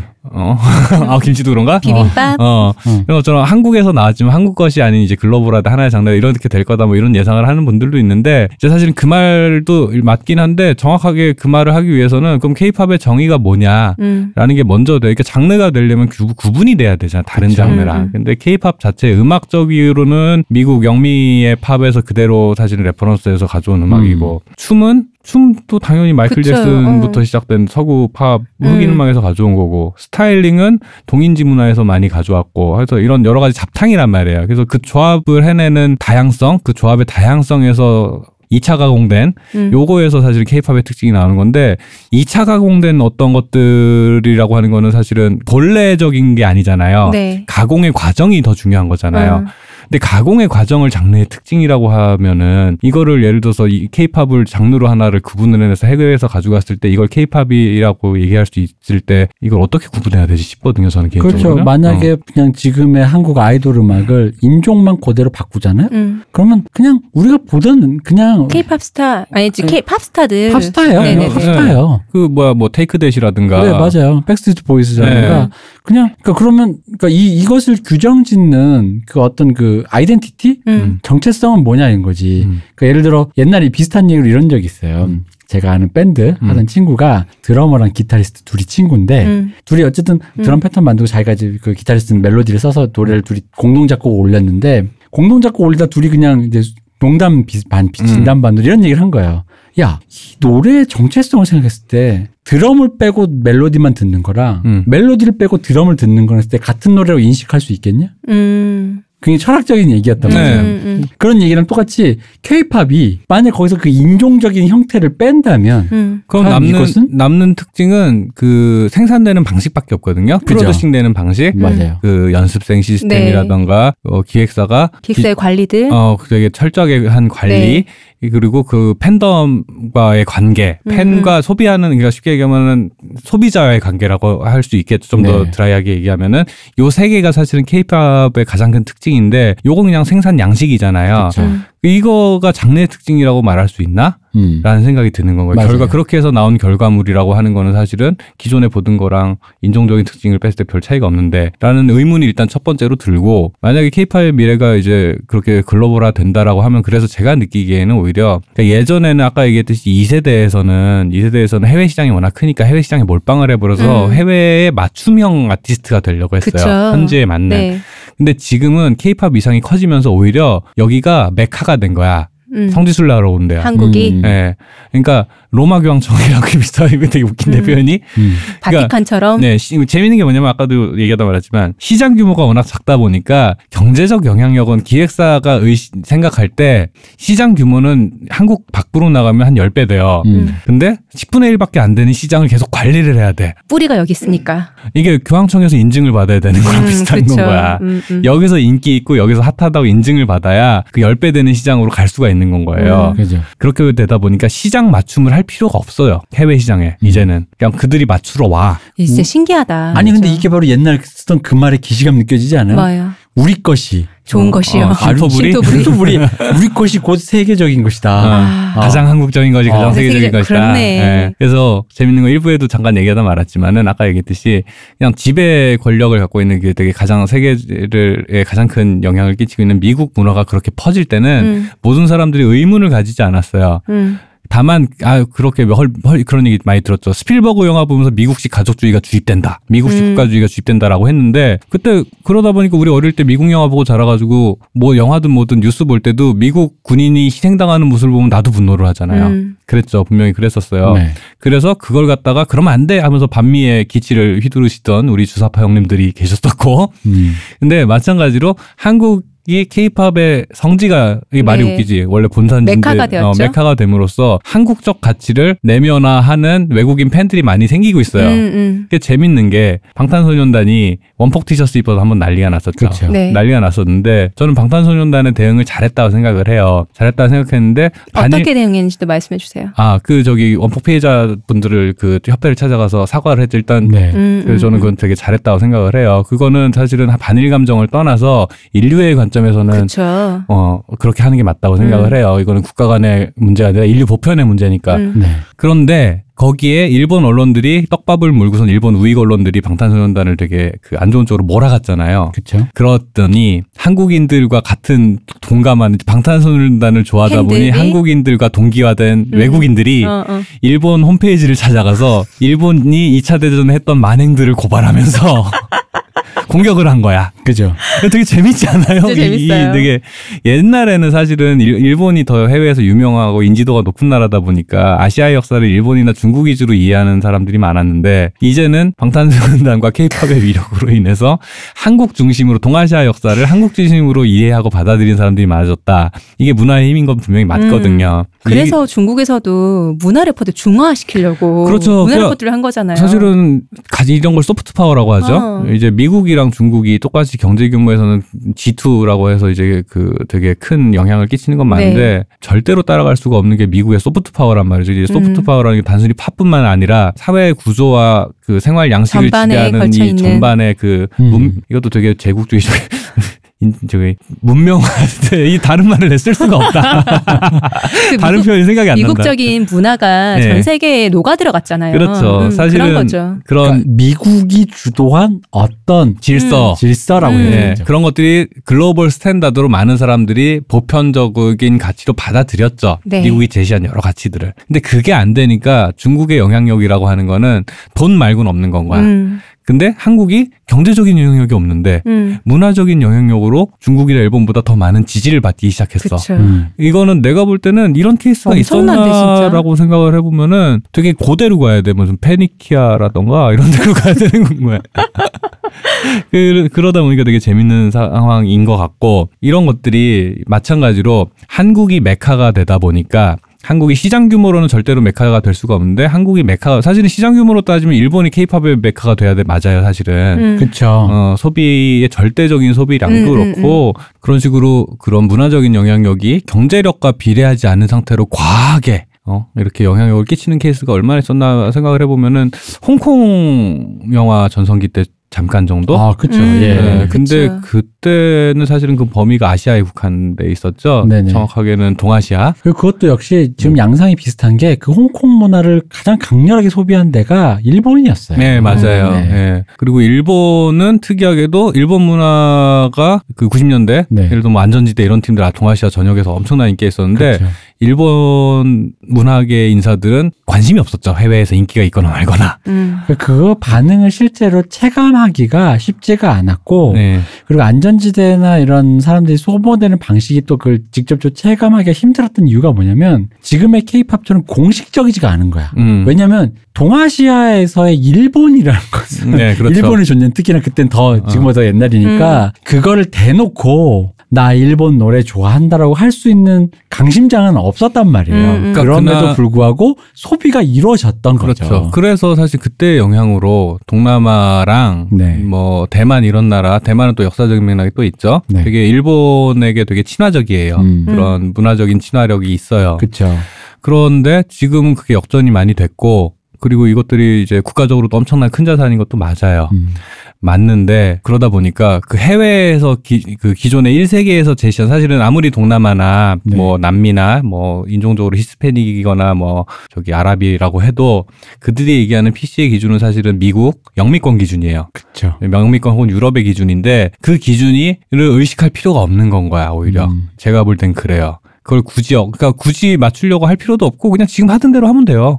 지금 기획사들은 이미 그런 거를 갖다 예를 들어서 자기들이 그 기획사들 입장에서 사실은 기획사가 무슨 대단한 이념이 있겠습니까? 무시하는 말이 아니라 어쨌든 그분들은 그 이윤을 추구한 기업이잖아요. 그쵸. 그러니까 어떤 이념적인 판단을 하는 게 아니에요. 시장에서 이런 반응이 있다라는 것을 철저하게 판단을 하는데 자기들이 특별히 그런 소수자라든가 정치적 올바름을 지지해서가 아니라 그런 것들에 반했을 때 지어야 되는 리스크를 왜 지어야 되는 거지? 굳이 그런 걸 갖다 거길 긁어서 그 리스크를 안을 이유가 없어요. 그렇게 안 해도 예쁘고 좋은 거 만들어서 내보내서 충분히 소비가 되는데 왜 그걸 일부러 긁겠어? 그럴 그렇죠? 필요가 없는 거예요. 그러다 보니까 시장에서 반응은 이미 옛날에 끝났어요. 이미 반영이 다 됐고 글로벌 스탠다드 기준으로 봤을 때 문제가 있다 싶은 콘텐츠는 내가 볼 때는 거의 없어요. 제가 볼 때는. 그러니까 이게 그런 거죠. 이 시장과 예술이 함께 만난 상황에서 어쨌든 산업이 돌아갈 때 그것도 일종의 산업, 예술 산업이라고 보면은 결국 새롭고 좋고 멋있는 것은 그 산업의 경계를 뚫는 어떤 것이에요. 뭔가를 위반하거나 뭔가를 배반하거나 그럼에도 불구하고 또 그 질서를 다시 내부 질서로 가져와서 굉장히 보수적으로 그걸 답습하면서 산업의 파이를 키운단 말이죠. 이 두 개의 긴장 관계가 있기 때문에 산업이 커지고 그 예술 산업이 되는 거예요. 그러니까 앞서가는 아방가르드한 앞서가는 진보적인 전위적인 예술가가 있는가 하면 그 전위적인 예술가의 그 법칙과 모든 것들이 다시 내부 질서로 근데 이거를 옛날 사람들은 내부 질서로 들어왔다라는 거를 되게 정치적으로 올바르지 않는 느낌의 단어인 포섭이란 말로 썼어요. 네, 그렇죠. 그러니까 저 사람들에게 뭔가 체제에 편입되었다. 근데 그렇다라기보단 지금의 관점에서 보면은 그건 내부 질서에 익숙해진 거예요. 네, 그러니까 그 좀 우아한 표현으로 뭐 예를 들어 그런 표현 많이 쓰는데 표현의 지평을 넓혔다. 뭐 이렇게 그렇죠. 예술가 평가할 때 많이 하잖아요. 이제는 사람들이 그걸 봐도 아무렇지도 않은 그런 거예요. 제가 늘 얘기하는 거. 왜 내가 이런 농담도 못해? 이게 농담처럼 보이는 순간 아무것도 아니게 되는 거거든요. 근데 그런 순간이 온 거죠. 근데 그것은 시장 내부의 질서가 그래서 시장에 너무나도 뭐 자생적인 어떤 생명력을 믿는다 이런 얘기가 아니라 시장은 끝없이 그런 긴장 관계에서 돌아가는데 저쪽이 예를 들어 PC가 먼저였고 그것에 뒤따라가는 지형이 있다면 이쪽은 표현이 먼저인데 그 PC가 뒤따라올 수도 있어요. 네. 근데 그건 지역마다의 어떤 그 뭐랄까 순환 구조가 달랐을 뿐인데 그걸 갖고 강제적으로 무엇을 어떤 앞에 놓은 상태에서 그것을 지향해야 할 필요가 과연 있는가 이런 그러니까 그 어떤 작품이나 상품을 보고서는 너네는 옳지 않으니까 이런 윤리적인 기준을 지켜라고 강요하는 게 도대체 무슨 의미가 있는 짓인가 싶은 거예요. 옳지 않은 게 만약에 나오잖아요. 알아서 걸러집니다. 그러니까 그런 식자라고 하는 사람들이 그런 발언을 하는 것 자체가 되게 폭력적이라는 걸 본인들이 좀 알았으면 좋겠어요. 그러니까 이게 이 말을 지금 하고 있는 얘기를 잘못 오해하면 PC 그런 거 모르겠고 하던 대로 해처럼 들리는데 그게 아니라 어떤 식으로든 그것은 이제 사회에서 평가를 받고 그것이 자연스럽게 걸러지거나 논란의 중심이 되면서 우리는 거기에 대한 매너와 에티켓을 배우게 될 거라는 거죠. 근데 이제 그게 애초에 맥락적으로 그렇게 탄생하지 않은 것까지 다 싸잡아가지고 그러한 틀에 가두면서 올바라야 되라는 윤리적인 당위를 강화한다라는 것은 뭔가 되게 폭력적이라는 거죠. 그러니까 본인의 자기 만족 말고는 아무런 효과가 없는 짓이에요. 네, 그렇죠. 예를 들면 만약에 그런 정치적으로 올바르지 않지만 이게 만약 이렇게 들릴 수 있어. 우리는 정치적으로 올바르지 않지만 소비할 거다. 너희 1세기 백인 놈들 뭐 1세기 가장 PC한 놈들이 뭐라 하거든 나는 상관없어. 우리는 우리말의 마이웨이야 이런 얘기가 아니라는 거예요. 그런 게 아니고 이미 그런 것들은 시장에서 걸러지게 돼 있다라고 했다고 해서 그러니까 어쨌든 니들이 걱정 안 해도 이렇게 해결될 거야라는 말을 하는 게 아니라 애초에 맥락이 다르다라는 거예요. 그러니까 그들이 지적하는 맥락이라고 하는 거는 한국 안에서 작품이 어떤 그 구체적인 장소에서 어떤 특정한 지역에서 어떤 작품들이 자생적으로 만들어졌을 때는 그 작품이 만들어지는 그 어떤 특정 지역에서 특히 한국이겠죠. 특정 지역에서 어떤 작품이 만들어질 때는 그 특정 지역의 맥락이라는 게 있어요. 그 특정 지역의 맥락이라는 게 있는데 거기에 있는 것은 예를 들어 백지야. 여기는 어떤 특별히 의도라는 게 왜 다른 의도는 있었겠지. 예를 들어서 한국의 팬들에게 잘 보이고 싶었다든가 동이지 팬들에게 잘 보이고 싶었다는 어떤 다른 의도는 있었겠지. 근데 그런 것들이 아예 외부의 시선에서 볼 때 옳지 않은 어떤 요소들이 있거나 혹은 옳은 요소들이 있다고 해서 그 맥락으로 그걸 찬양하기 시작하면은 이 작품 자체에 대한 올바른 이해도 안 될 뿐더러 아무 생각 없는 사람을 어느 날 갑자기 외부에서 찾아와서 넌 옳지 않은 사람이야라고 외치는 것 자체가 되게 이걸 뭐라 표현해야 되지? 되게 폭력적이라고 해야 되나? 근데 사실 그보다 좀 더 심한 문제의식을 느끼는데 이 말 자체를 못 찾아서 폭력적이다라는 말보다 폭력적인 게 아니라 이걸 뭐라 해야 되지? 뜬구름 잡는 소리라고 해야 되나? 그러니까 사태 해결에 아무런 도움이 안 된다라는 그래요. 거예요. 그 말이 맞는 거예요. 사태 해결에 흔히 말하는 당신들이 원하는 폴리티컬 코렉트네스한 방식으로 나아가고 싶다고 하더라도 그렇게 접근하는 방식이 상황을 해결하는데 도움이 되지 않는다라는 거죠. 너무 그 사람들 중심적인 판단이기 때문에. 그렇죠. 아니 애초에 뭔가 이런 거예요. 내 주변에는 유색인종이 없어. 예를 들어서 뭐 요즘에 많아지. 예를 들어보자 이거야. 그래. 내 주변엔 나랑 비슷한 인종밖에 없어. 근데 그 사람들한테 와서 갑자기 인종차별하지 마라고 얘기를 하면은 이 사람들은 인종차별이 뭔지에 대한 개념이 아예 없는데 인종차별이라고 얘기를 하니까 어리둥절해요. 그럼 이 사람들한테 인종차별을 하지 말라고 얘기하기 위해선 뭘 해야 되냐? 타자의 존재를 먼저 알려야 되지. 외국인들이 있습니다. 근데 이런 식으로 받아들이기도 한다. 합니다라는 걸 순차적으로 따라가야 될 거 아니에요. 근데 지금 양상은 보면 어느 날 갑자기 쫓아와가지고 너 세상에 이런 사람들인데 너 저 지구 반대편에 이런 사람들인데 지구 반대편에 무슨 생각을 하지 내가 무슨 수로 알아 그거를. 게다가 이미 굳어져 버린 나의 어떤 내적인 세계관까지 통으로 싸잡아 비난하는 거죠. 그리고 그것은 이젠 없어져야 될 것처럼 얘기한다는 말이에요. 이게 아까 뭐 문화 지체라는 말도 잠깐 쓰긴 했지만은 사실은 이것도 아까 왜 우리 웨키라는 말 얘기를 하면서 이제 이제 한국의 팬 기준으로는 그분들이 문화 지체지. 근데 이제 마찬가지로 그렇다고 해서 문화가 지체됐다가 우리 한국 팬들이 보는 그분들을 갖다가 옳다 그르다라는 관점으로 보면 안 된다는 얘기를 했었잖아요. 근데 마찬가지로 한국의 예를 들어서 의정부에서 자란 평범한 가정에서 자란 중2 여중생이 방탄소년단을 좋아하는 중2 여중생이 뉴욕 런던에서 나고 자라서 살고 있는 BTS를 좋아하는 20대 런던 정경대 여성과 같을 수 없어요. 그렇죠. 그 사람들이 생각하는 PC 그리고 매너, 에티켓 이런 것들이 당연히 다 달라. 그러면 의정부에 사는 중2 여학생 입장에서는 서울 정도밖에 못 갔고 외국은 어머니 좀 괜찮게 사는 집이면 부모님 따라서 뭐 일본이나 중국 뭐 저기 발리 한두 번 좀 갔을 수도 있겠지. 대부분 그러지도 않지만 그런 사람들에게 가가지고 그들이 그 중2 여중생의 미감에 좋은 것들을 막 하고 있는데 런던 정경대를 다니던 21살의 BTS 팬이어가지고 this is 라고 하는 그림이라는 거는 거기에서 그러면은 갑자기 그러면은 거기에서 우리는 그래 런던 정경대 다니는 여대생 분께서 옳습니다라고 말할 수 있냐라는 거야. 그것이야말로 PC하지 않죠. 네, 되게 이상한 풍경 아니에요? 근데 온라인상에서는 그런 얼굴이 페이스 그러니까 막 얼굴 면대면으로 보는 게 아니다 보니까 글자만 보자 텍스트만. 그쵸. SNS상에서 유통되는 거 오로지 텍스트고 그것도 계속 번역이 되고 다시 그러다 보니까 오해가 많아서 그런 영상들이 딱 그냥 논리적인 그 뼈대만 남아요. 맥락은 다 삭제된 상태로. 그러니까 아무 생각 없이 사진을 찍어 올린 중2 여중생은 자기는 아무것도 안 했는데 어느 날 인종차별주의자가 돼 있는 거고 런던에 계신 그분께서는 미개한 동양의 그 동양의 것들을 내가 오늘 또 한번 교화시켰다라고 하는 거야. 난 이 모양새가 이게 정말 PC해? 이런 질문을 할 수밖에 없는 거예요. 거기다 플러스 그 맥락을 거세한 채로 누군가의 시선, 특히 외부자의, 특히 우리보다 우월하다 생각하는 누군가의 시선을 그대로 가져와서 하는 꼰대질. 우린 이거야말로 사대주의라는 거예요. 그렇죠. 아무것도 맥락도 없이 그냥 야단치는 거야. 왜? 내가 우월하게 야단칠 수 있는 아주 편안한 위치를 찾아다니다가 발견한 것 같은 거야. 그러니까. 오늘도 훈장질할 데 없나? 저쪽에 붙어서 저 위치에서 저 계단을 밟고 한 발 위에 올라가 있으면 내가 편하게 내가 좀 더 나은 사람이 된 것만 같은 기분이 좋거든요. 그게 그래서 미국에서도 보면 미국 민주당 예를 들어서 이제 미드나 한 4, 5년 전까지 이제 트럼프가 당선되기 전까지 미드나 뭐 영드나 영화를 보면은 사실은 주인공은 다 민주당 지지자야.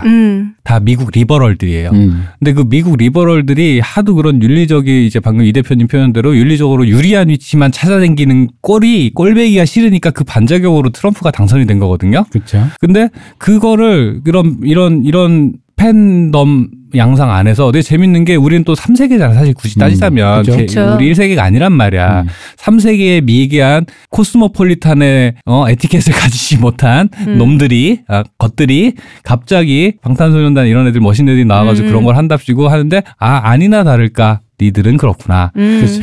이 시선을 갖다가 또 진보 언론이라거나 식자라고 하는 분들이 그대로 수입해서 마치 자기가 미국 뉴욕에 거주하는 미국 리버럴인 것처럼 얘기하시는 진보 언론들 많죠. 그러니까 사대주의자라니까. 네. 본데 없어서 너네가 이러는 건데 본데 있는 내가 얘기해 준 거지. 그러니까 근본을 미국에서 찾고 있어요. 뉴욕이랑 LA에서 찾고 있어요. 근데 이 근본이 우리나라의 근본이 뭔지에 대해서 논쟁의 여지는 많지만 이 근본을 자꾸 미국이라든가 1세계 지식인들에게서 찾는 요 행태 자체가 자기가 사는 이 나라를 더 이해할 수 없게 만들어요. 그러니까 근본이라는 게 기본적으로 뭐겠어요? 이게 어디서 왔나? 맥락이란 말로 치환할 수 있단 말이에요. 그러니까 여기에서의 근본, 여기에서의 맥락은 거세한 채 타자에게 유입된 맥락에서 발생한 시선만 가지고 무언가를 재단한다. 이게 니들이 그토록 얘기하던 서구 제국주의가 열강들이 해왔던 폭력적인 시선의 주입 아니야. 그러니까. 근데 그렇게 떠들어놓고 그렇게 배워놓고 그렇게 대학교 때 그렇게 화염병 던져놓고 갑자기 계속 그러고 있어. 그랬더니만은 또 그랬더니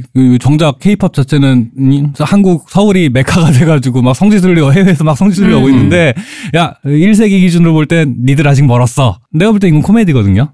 그죠. 그러니까 이게 이 양상이 여기 안에 존재한다는 게 이제 또 다시 한번 환기시키자면 굉장히 작은 지점입니다만 이게 우리 안에 곧 도래할 어떤 사회적인 문제의 어떤 예고편 티저라는 거죠. 그렇지. 그렇죠.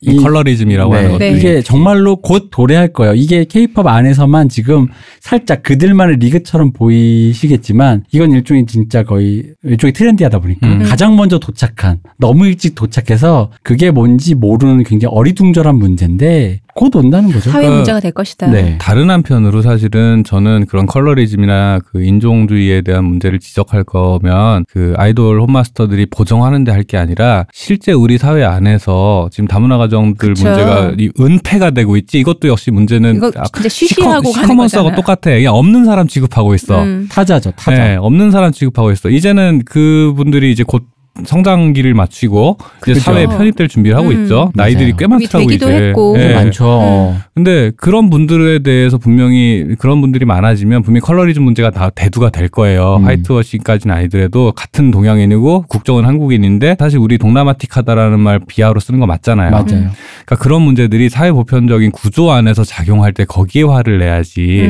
그 초점을 갖고 자꾸 이제 그냥 고작 포토샵에 그 한 달에 5만 원 내고 쓰는 포토샵에다가 얼마나 고나라하게 좋아요. 네, 그런 데다 화낼 때가 아니라는 거예요. 거기는 복잡하죠. 근데 네. 여기는 쾌적하죠. 그치. 어리고 무식하고 개몽되지 않은 미개한 애가 어떤 툴 가지고 자기 좋아하는 굉장히 옳지 않은 것을 자꾸 생산해낸다라고 얘기하기 좋잖아요. 그러니까 예를 들어 한국 대학의 문제에 대해서 구조적으로 얘기하기는 어렵지만 너 왜 공부 안 하니라고 얘기하기는 편한 거예요. 네. 그러니까 그렇게 되다 보니까 지금 우리가 준비해야 되는 미래 중에 분명히 이제 이 대표님 말씀대로 조준 지적을 하셨는데 그런 우리 실생활에서 손에 잡히는 문제로 대두되길 날이 이제 곧 일보 직전이죠. 네, 일보 직전 곧 대두하게 될 텐데. 사실은 우리가 못 느끼는 것뿐 어떤 곳에서는 이미 대두됐죠. 네. 그래서 이미 뭐 예를 들어서 리사 팬들이 되게 분노해가지고 막 테러를 했던 일 중에 하나가 네이트판에 있는 댓글 하나. 리사 화장 지우니까 그냥 동남아애네? 라는 말에 그렇게 난리가 났어요. 근데 생각해보면은 리사 화장 지우니 동남아애네? 라는 이 단어들을 하나하나는 그냥 사실이에요. 그쵸? 아니, 그죠. 동남아 사람 보고 동남아 사람이라고 하는데 뭐가 문제야? 라는 건데, 그 안에 여기에 계속 난리가 난 이유는 그 동남아라는 말이 한국에서 어떻게 유통되는지 그쵸. 뉘앙스를 그들이 느꼈기 때문인 거거든요. 그쵸. 그러니까 요런 측면에서 접근을, 요런 것들 문제에 대해서 우리가 오히려 좀 첨예하게, 예민하게 접근을 해야 되는 거고, 오히려 그런 그 백인 지향이라는 이런 것들을 갖다 왜 1세기 기준에 백인 지향이라는 말로 그런 걸 따지기에는 한가한 소리다, 이거는. 식잘하는 사람들이 떠들기에는. 네, 진짜 문제는 다른 곳에 우리가 느끼고 있는 진짜 문제는 다른 곳에 있다. 찾아야 되는 거예요. K-팝에 대고 고나리 하실 생각하지 마시고 오히려 K-팝은 되게 앞서 나간다고 하는 게 우리가 사실은 동남아인을 아이돌로 소비할 수 있을 거라고 생각한 적이 있어요. 한 10년 전에. 그쵸. 맞아요. 그건 쉬쉬하면서 아무도 얘기 안 하던 문제였던 거예요. 근데 이미 K-팝 자체는 동남아, 베트남, 태국, 뭐 인도네시아, 중국 다 데려와서 지금 스타로 만들어 놨어요. 그쵸. 다 데려와서 산업은 이미 그렇게 움직였어요. 물론 그들을 우리의 미감의 기준으로 밝게 만들어 놓긴 했겠지. 아니 그것도 있고 동남아보단 동북아에서 선호되는 어떤 골상 외모적인 지향성을 보유한 사람들을 뽑아온 건 맞지. 그렇죠. 근데 그러니까 그게 민족적인 혹은 어떤 인종주의적인 관점인 것이냐. 그냥 대중이 선호하는 미적인 관점에서. 예를 들어 그럼 그 대중이 뭐냐 이거지. 우리가 얘기하는 거기라는 거. 그 대중이 뭐냐. 이 대중은 아직까지도 경기도만 좀 벗어나면 외국인을 별로 볼 일이 없는 거의 그 비슷한 색깔의 톤을 가진 인종들이 바글바글거리면서 자기들끼리 살고 있는 나라에서 자기들이 선호하는 어떤 선호 그 선호를 가지고 있는데 선호의 기원을 따져야 됩니다. 근데 그 선호를 했다고 해서 그게 욕먹을 일이냐는 거죠. 그러니까 미적인 기준에서의 선호라는 것과 실제 생활에서의 차별이라는 거는 영향이 아예 없다고는 말할 수 없지만 그죠? 구분할 필요는 있다라는 거예요. 그리고 그 영향을 말하려면 정말 구체적으로 좀 무엇이 될 수, 왜냐면 이게 그거랑 똑같아요. 폭력적인 게임을 하면 폭력적인 사람이 된다처럼. 그러니까 그런 선호를 하는 미디어에서 그런 사람들이 선호를 하니까 사람들이 동남아처럼 된 애들 인종차별 한다 이 얘기인데, 물론 그 말은 일견 진실에 일면을 담고 있어요. 사람들이 진짜 그런 이미지만 보고 나면 그런 이미지 좋아하니까 그렇지 않은 사람에 대해서 비선호가 일어날 수 있지. 그러면 그 비선호에 대해서 우리가 다양성이 모자르니 나머지 우리가 예를 들어 10이 세상에 10이 있는데 나머지 2밖에 없으니 나머지 8을 채워자의 말을 해야지 2가 있다라는 거에서 왜 2밖에 안 되냐고 비판하는 거는 조금 그렇죠. 문제가 있다는 거죠. 근데 이제 2만 가지려고 하는 그 경향성에 대해서 비판할 수는 있는데 그러려면 왜 2밖에 안 남게 되었느냐부터 얘기하지 않으면 그런 발언을 하려는 나 자체가 과연 내가 어디서부터 말을 하고 있는지 조금은 생각을 해봐야 된다는 거지. 그러니까 사실은 이제 기획사들 입장에서는 사실은 아무리 예를 들어 경제적으로 아세안 지역 이제 우리 문재인 대통령이 남방 정책으로 네. 돌아다니는 그 지역이 실물 경제 엄청 화랑이래요. 근데 이제 그 얘기를 할 때 아니고 그 지역 팬들을 확보하기 위해서 기획사들은 되게 적극적으로 움직여요. 이러니 저러니 해도 그쪽이 인구가 워낙 많고 하다 보니까 유튜브나 SNS 세상에서 분명히 영향력이 있어요. 예를 들어 블랙핑크의 7억 뷰 이런 것들은 방탄소년단보다 빠르거든요. 근데 그거는 분명히 동남아 팬들이 강력하기 때문에 분명히 나오는 좋은 효과예요. 우리에게 이득이 되는 좋은 효과다 보니까 우리에게라고 하면 안 돼. 나랑 기획사는 한 몸이 아니니까. 기획사들 입장에서는 되게 좋은 그 시장인 걸 분명히 말해요. 네. 어떤 식으로든 그러니까 그런 시장을 개척하기 위해서 되게 편견 없이 픽업을 해요, 인재들을. 편견 없이 픽업을 하는데 우리나라의 인구 비율로 봤을 때는 아이돌의 인종 구성은 우리나라의 인구 비율로 봤을 때 기괴하지. 되게 많아, 외국인들이. 그치. 우리나라처럼 폐쇄적인 인종적으로 민족주의가 강해서 폐쇄적인 나라에서는 이렇게까지야? 라는 그쵸. 정도로 외국인 비율이 엄청 높아요.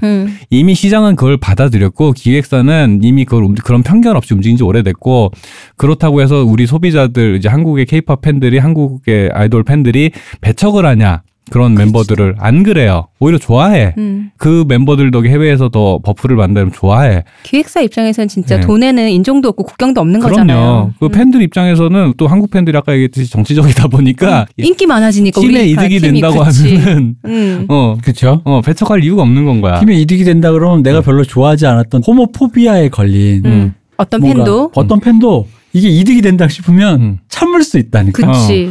나는 이걸 기꺼이 끌어안겠다. 네. 그러니까 이게 그거랑 똑같은 거야. 요거에 제일 재밌었던, 그러니까 그게 내가 그걸 기꺼이 끌어안겠다의 가장 시각적인 예가 뭔지 아세요? 뭐예요? 문희준 씨 팬이 문희준 씨가 솔로로 해서 락을 했을 때 콘서트장에서 단체로 헤드뱅잉을 했단 말이야. 맞아. 이 음악을 하는 내가 좋아하는 아티스트의 그 아티스트가 원하는 그 음악 장르의 TPO에 맞춰서 나의 응원 형태, 응원봉을 들지 않고 헤드뱅잉을 하겠다. 네. 그거예요. 찐팬이지. 네, 한국 팬들의 어떤 그런 찐사랑. 참사랑. 참사랑. 근데 그걸 보고 옛날에 락하던 제 주변의 사람들 비웃었단 말이에요. 맞아. 그렇지. 이건 비웃을 일이 아니라고요. 아니 그게 비웃을 거면 10만 관 중에 웸블리에서 한 사람이 에로 이랬는데 그거 따라하고 있는 애들은 우중이지 우중 그러면. 어쨌든 사실은 헤드뱅이라는 게 뭐 어느 날 갑자기 날 때부터 헤드뱅이 할 줄 알아가지고 어느 날 락이 들여서 나도 모르게 머리를 흔들었다가 아니잖아요. 그렇죠. 그러니까 여러 그런 그 문화를 소비하는 어떤 맥락 안에 있다 보니까 그렇게 학습이 된 거지. 그렇죠. 그걸 갖다가 자기가 학습한 걸 갖다가 자기가 생각하는 곳에 가가지고 적용을 시켰는데 다만 저 가수가 락하던 사람이 아니다라는 이유로 비웃는 거는 사실 웃기단 말이죠. 그렇죠. 결국에는 그런 모든 것들이 우월감, 내가 유리한 위치, 내가 말하기 좋은 위치 그런 것들을 갖다 찾아다니려고 하다 보니까 불필요한 논쟁들, 서로 상처만 주는 얘기들만 자꾸 꺼내게 된단 말이죠. 이런 것들이 여론전이 결국에는 온라인에서의 여론전을 위해서 그렇게 소모가 되는 거예요. 그러니까 온라인 세계가 너무 커지다 보니까 이 온라인 세계 안에서의 여론전, 헤게모니 싸움이라는 게 결국에는 말이라는 거는 명분 싸움이 될 수밖에 없잖아요. 네. 말이 주고받는데 돈이 오가는 게 아니니까 말이라는 걸 섞는다는 건 결국 명분 싸움, 거기서의 갈등이라는 온라인에서의 갈등은 결국 여론전이 될 수밖에 없어요. 그러다 보니까 해외 팬과 한국 팬들 사이에서 여론전이 생기죠. 그러면 내세울 수 있는 기준은 결국은 너는 오라 나는 오라, 너는 옳지 않아 난 옳지 않아 라는 말밖에 할 수가 없어지는 거예요. 그죠. 그러니까 해외 팬들 입장에서 한국 팬들에게 윤리적인 우위, 그 명분의 우위를 가지기 위해 자꾸 PC를 내놓게 되는 거고, 한국 팬들 입장에서는 그게 아니다. 그러면 한국 팬들이 내세우는 한국 팬들이 갈고 닦은 한국 팬덤의 윤리를 내세우죠. 그러니까 아까처럼 눈세라는 말로 뭐라고 하고 외키라는 말로 멸칭을 쓰고라고 하는 게 그런 말들이 거침없이 나온 이유는 내가 옳기 때문이거든요. 내가 옳다고 믿기 때문이거든요. 아니거든요. 정당성은 나에게 있다. 예.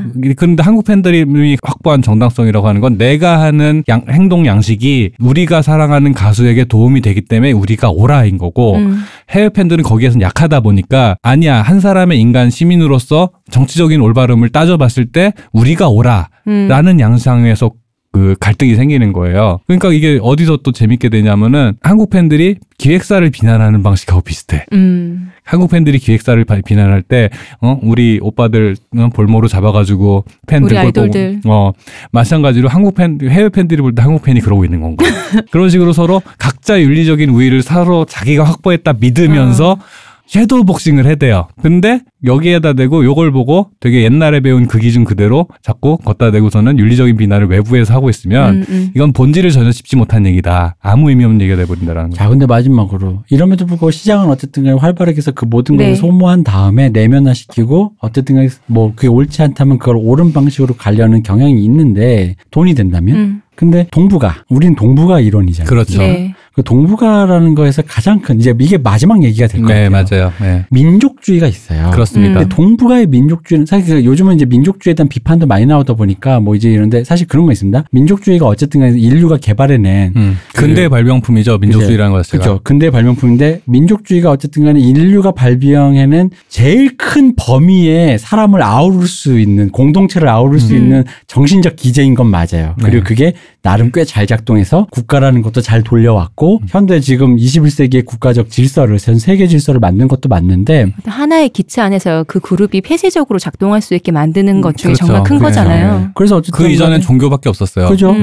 그래서 이 민족주의가 어쨌든 장점도 있고 왜냐하면 민족주의가 있으니까 어쨌든 간에 나는 한국의 이 한강의 기적이란 것도 그런 관점에서 이해할 수 있잖아요. 그러니까 장점도 있고 단점도 있어요. 근데 그쵸? 문제는 이게 이제 서로가 SNS나 어떤 그런 네트워크가 발달하면서 내가 이제 상상할 수 없는 범위까지 뻗어나갔을 때 여태까지는 내가 상상할 수 없는 범위였기 때문에 이 민족주의가 그걸 가능하게 해줬다면 민족주의가 끌어안을 수 있는 범위를 넘어서는 것까지 끌어안을 수 있는 그 뭐가 있겠느냐라는 걸 우리는 고민해봐야 된다는 거지. 네. 그리고 그런 순간에 민족주의가 약간 그런 부분에서 한계가 있는데 그 아까 여태 우리가 얘기한 거는 사실은 그 민족주의 관점에서는 전혀 별 상관이 없는 그쵸. 그러니까 흔히 말하는 1세기에서 갈고 닦아진 글로벌 스탠다드의 관가 우리나라 케이팝이라든가 우리나라에 적용할 때 어떤 문제가 생기는가에 대한 얘기였다면 이제 할 얘기는 동북아 이제 첨예하게 너 잘났네 나 잘났네 그쵸. 머리끄댕이 잡고 싸우는 우리 그 전 세계에서 또 민족주의가 가장 강한 동북아 3국이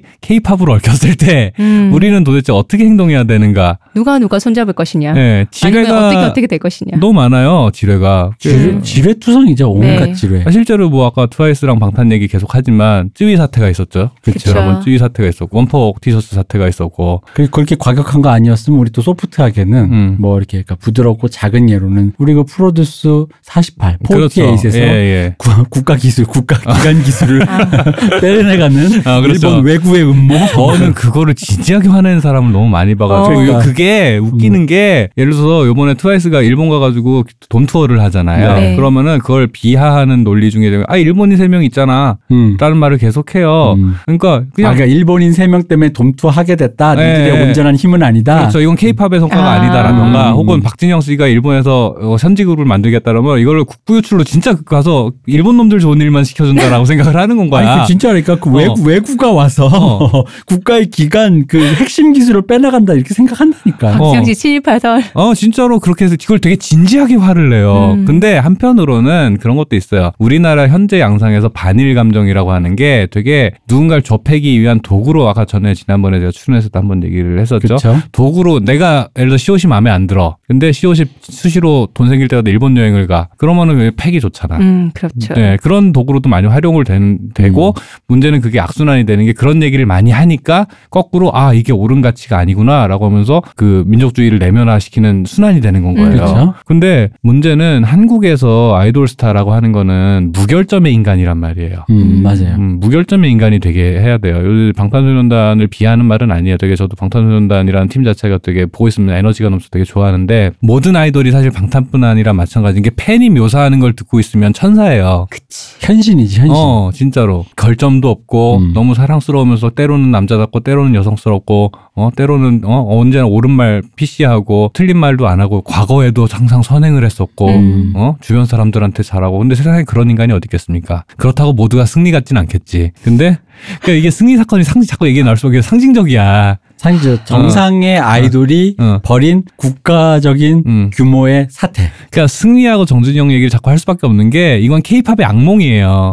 다크사이드 오브 더 문이야 이게 진짜. 그렇죠. 근데 그게 양면이거든요. 그러니까 삶과 죽음이 동전의 양면인 것처럼 양면입니다. 근데 그 팬이 묘사하는 건 그렇게 될 수밖에 없는데 여기에 한국의 약간 이제 대표님께서 민족주의 얘기를 지적하셨으니까 드는 생각은 뭐냐면 한국에서 인간성이 좋다라는 말에는 민족주의자도 포함이 돼요. 맞아요. 그치. 그래서 안창호 선생님을 존경하고 대한국인 이거 손가락 하나 없는 그것도 이렇게 해야 되고 막 그 그거 갖고 농담했다가 난리 나고 3.1절에는 그런 사진 순국선열을 해야 되고 근데 애국자인 건 칭찬할 일이지만 모든 사람이 애국자일 수는 없는 거거든요. 그 정도까지 또 애국을 하는 것도 그러니까, 모두가 똑같은 수준인 것도 이상하잖아요. 혹시나 박 박사님 말을 오해할까봐 모두가 애국자가 아니다라는 게 애국의 정도라는 게 있잖아요. 예를 들면 자신의 인생을 던진 윤봉길 선생님과 묵묵히 자기 삶을 소시민을 하면서 어떤 지향성을 갖고 살았던 민초와 그 정도라는 건 있다라는 거지. 네, 때로는 뭐 비굴하게 굴면서 선정을 위해 그럴 수도 있는 거거든요. 근데 예를 들어서 아이돌도 마찬가지고 그들도 우연히 스타가 됐을 뿐이지 평범한 우리와 비슷한 교육을 받고 자랐을 텐데 물론 저는 애국심이 그렇게 강하지 않은 사람이라도 생각함에도 불구하고 그 국뽕이 차는 사건들을 볼 때마다 저도 고양돼요. 어쩔 수 없어요. 이거는 한국인은 그렇게 나고 자라서 어쩔 수 없어요. 근데 그런 것들이 당연히 갖고 있어야 되는 되게 미덕으로 그래서 기획사에서 그렇게 또 유도를 해. 일본인 멤버가 있는 팀 말고는 다 그래. 그렇죠. 근데 이게 재밌는 게 얼마 전에 그 몇 년 전이었죠. 대만이랑 그 무슨 열도지? 거기 왜 남중국 오키나와? 아니요. 남중국해 쪽 그 영토 분쟁이 있으면서 그때 중국인들이 SNS에서 엄청 돌려서 했던 게 중국은 한 점도 작아질 수 없습니다라는 걸 했단 말이야. 근데 그거를 한국에서 활동하는 중국 연예인들한테 사상 검증처럼 넌 왜 안 올려가 된 거야.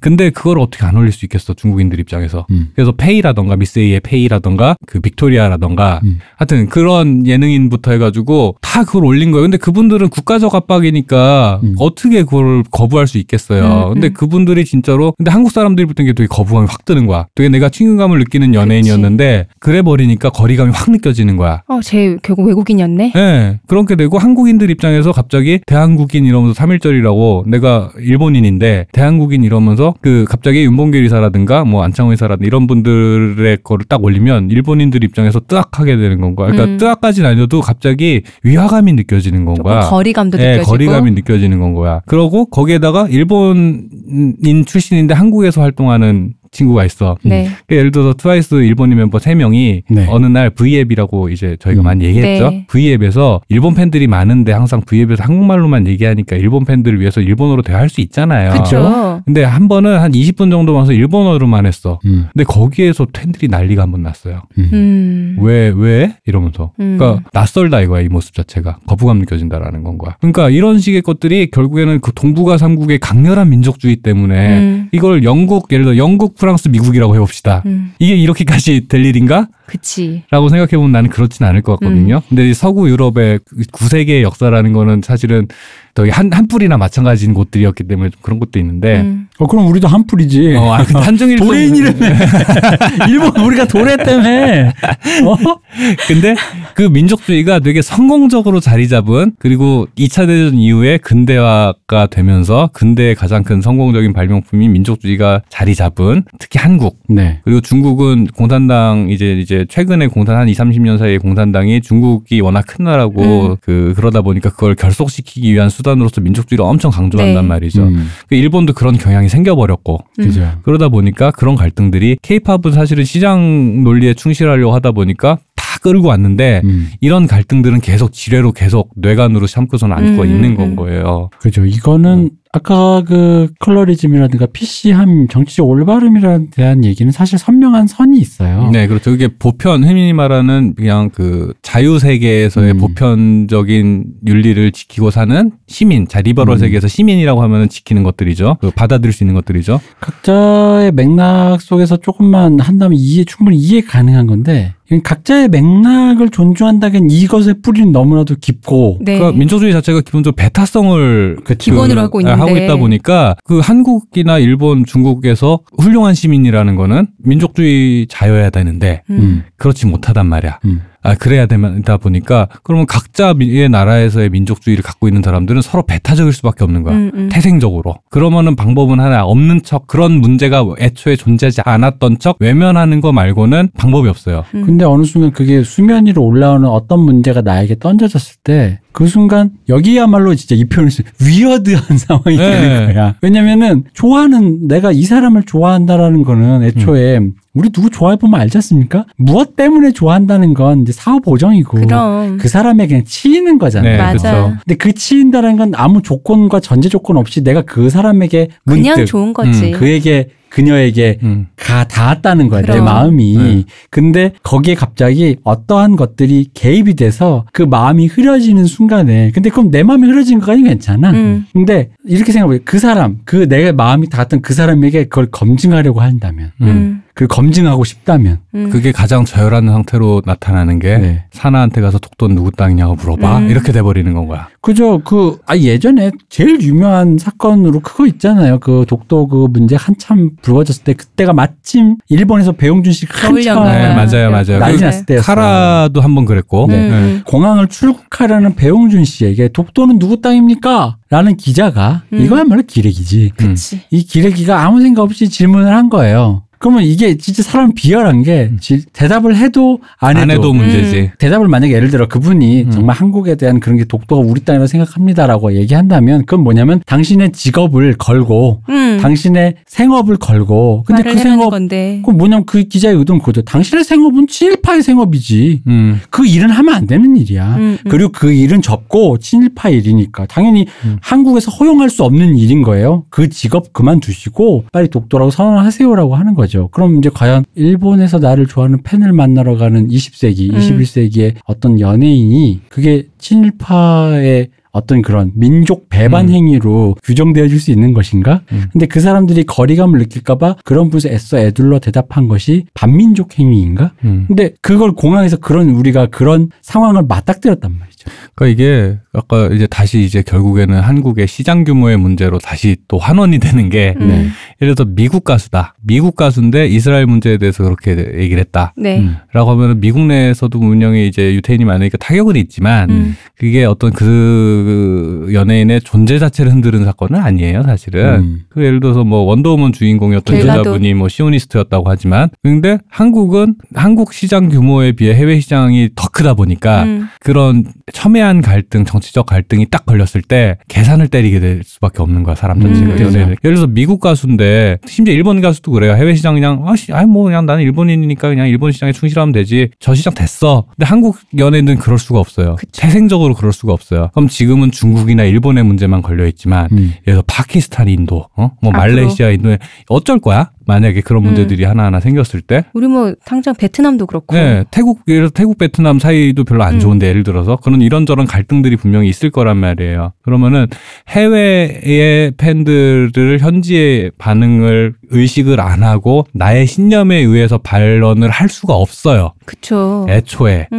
애초에 어느 한쪽에 자본의 논리든 정치의 논리든 한쪽에게는 굴복할 수가 없는 건 거예요. 굴복할 수밖에 없는 상황인 건 거예요. 이게 케이팝이 갖고 있는 되게 딜레마 중에 하나예요, 이게. 그리고 여태까지는 한계로 작용하고 있죠. 네. 지금까지는. 네. 근데 이 한계를 뛰어넘어서 그냥 딜레마 수준에서 혹은 이걸 극복할 수 있느냐 없느냐는 좀 다른 문제고 중요한 건 답도 없는 얘기 왜 이렇게 오래 하느냐. 이것이 미래이기 때문입니다. 그렇습니다. 네, 그래서 그렇습니다. 우리에게 도래할 미래다. 단순히 케이팝만 듣는 사람들끼리 게시판에서 사나야 독도가 누구 땅이야 라고 하는 아주 저열한 수준이 아니라요.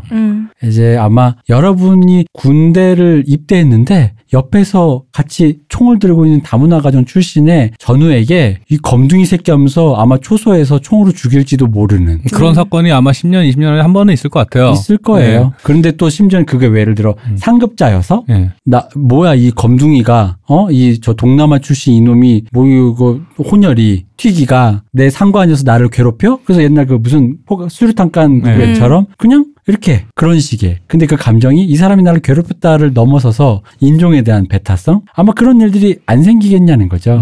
근데 그게 나의 선호, 예를 들어. 나는 그럼에도 불구하고 옆에서 근데 토종 한국인, 토종이라는 게 웃기지만 토종 한국인이라 흔히 말해지는 이 어떤 이 사람. 이 땅에서 나고 자란. 이때 나고 자란 걔가 관물대 하얗게 화이트닝 된 여자 아이돌을 좋아하는데 이런 민족주의와 아까 그 컬러리즘이 그것이 골이 깊어지면 내 옆에서 그냥 그러고 있는 다문화가정 출신의 어떤 애가 이게 이 새끼가 열받네? 나를 놀려? 나를 놀려? 예. 옳지 않네? 라는 갈등이 생겨버린다는 거죠. 그렇죠. 그러니까 어떤 인종적인 차이가 약간이라도 있는 동남아나 아랍 쪽과는 이런 인종주의, 컬러리즘, 그런 화이트워싱의 문제가 갈등이 있지만 이제 사실은 그거는 눈에 아까 이 대표님이 지적했듯이 되게 눈에 보이는 갈등이라서 오히려 인지도 쉽고 해결도 쉬운 문제에 가깝지만은 인종적으로는 차이가 없는 동북아. 중국, 일본, 한국, 대만까지 포함해서 네. 홍콩까지 포함했을 때 이쪽은 눈에 안 보이는 이념적 갈등이 이제 안에 첨예하게 있는 대립되고 예, 있고요. 그러니까 이런 것들이 사실은 지금 어쩔 수 없이 한국이라는 나라가 미래 이런 상황들이 뒤섞인 상태로 앞으로 가야 되는데 그 천병으로서 이미 테스트베드로 K-팝이 가동되고 있다. 그렇죠. 예, 이미 가동되고 있다. 그러니까 정책 입안자들은 이 모델을 보셔야 된다는 거예요.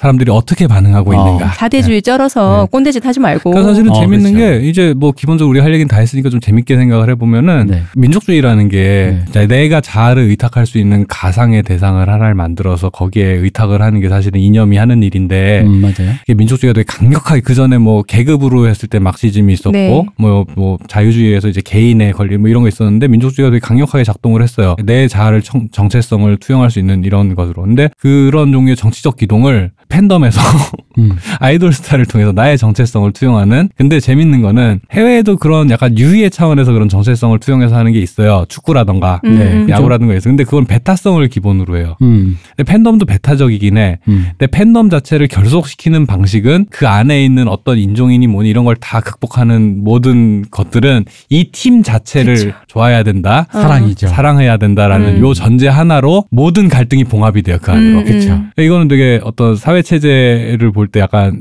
소규모 모델로서 되게 흥미로운 모델인 거죠. 아름답다. 결국은 사랑이다.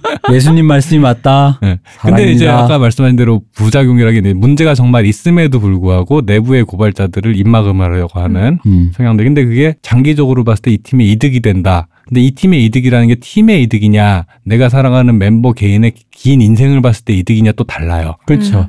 엄밀히 말하면 그거는 이 팀이 가져간 이득을 통해서 바라보는 나의 만족도에 가깝죠. 그렇죠. 네. 그러다 보니까 그런 것들을 어떻게 앞으로 이제 그 인종적인 갈등이라든가 계급적인 갈등 우리나라에 더 심해질 텐데 이런 케이스들이 어떤 양상으로 나타날까, 이런 갈등들이 어떤 방식으로 나타날까를 생각해 보면은 확실히 좀 그 아이돌판에서 그걸 속이고 되게 약간 미리 보기 해주는 느낌이 있어서 좀 재밌는 지점들이 있는 것 같습니다. 그러니까 이런 것 같아요. 그러니까 우리 애들에게 도움이 안 된다? 내가 좋아하는 뭐 오빠 누나 형님들에게 도움이 안 된다? 근데 장기적으로 그럼 나는 그 사람을 인간으로 보냐라는 관점은 요건 팬들한테 하고 싶은 얘기인데 생각해 볼 필요가 있어요. 그들이 정말 좋은 인간으로 좋은 사람으로 지금의 그 버닝썬 같은 사태를 유발할 정도의 인간이 아닌 좋은 인간으로 거듭날 수 있는, 그래서 내가 그와 그녀들에게 관심이 멀어져서 나와는 관계없는 사람이 됐을지언정 어딘가에서 좋은 사람을 만날 수 있는 건 다른 문제라는 거죠.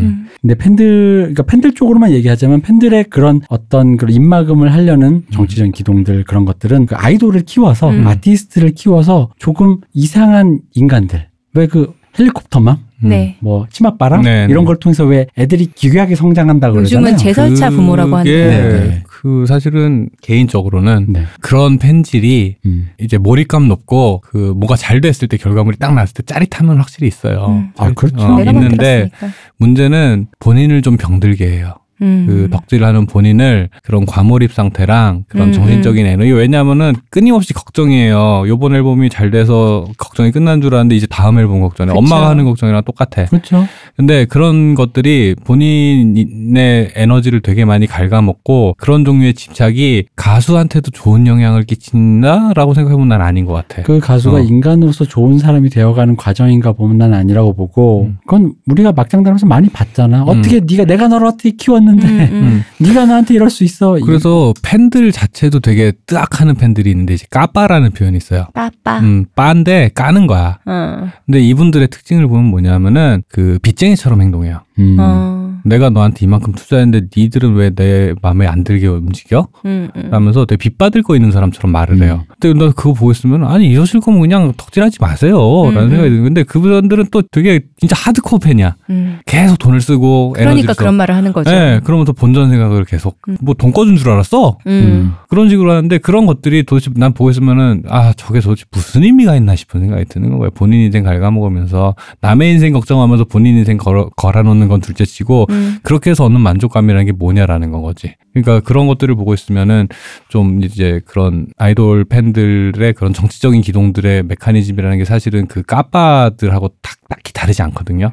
그러니까 그런 데서 약간 스스로 좀 경계를 할 필요는 분명히 있다. 그런 것들이 여태까지 K-팝이 여태까지 선행하는데 큰 동력이었던 건 맞는데 그 동력 자체가 어디에서 연원해서 앞으로 더 좀 좋은 방향으로 가려면 지향해야 되는가에 대해서는 좀 스스로 좀 반성적인 사고를 해야 되고 기획사들 특히 팬들 등골 갈아 넣는 기획 좀 진짜 좀 그만해야 돼요. 진짜로. 그러니까 더 그러는 거잖아요. 네, 진짜 그만해야 돼요. 다른 데서 시장이 넓어졌으니까 시장이 넓어진 만큼 그동안의 비정상적인 형태로 갈아넣었던 팬들의 에너지를 갈아넣는 방식의 마케팅과 활동은 이제 좀 줄여갑시다. 당장은 안 되더라도 그 말을 되게 하고 싶어요. 그렇게 돼야 앞으로 아까 얘기한 우리가 이런 인종적 갈등, 민족적 갈등 이런 것들에 대해서도 대응을 할 수 있는 룸이 생겨요. 그러니까 마지막으로 그러니까 내가 속한 어떤 공동체의 그 상상의 범위가 그 범위를 넘어서는 것 이게 되게 어려워요. 왜냐하면 내가 생각하는 상상의 공동체를 사랑한다는데 이 상상의 공동체를 확장시켜야 되거든요. 근데 확장시켜야 되면 이 성질이 조금 변해야 되는 거예요. 그리고 이 경계를 넘어가야 돼. 그건 뭐냐면 되게 모순적인 거예요. 나를 지우면서 다시 나를 더 크게 만드는 거죠. 더 크게 만드는 거예요. 네. 어려운 일이라고.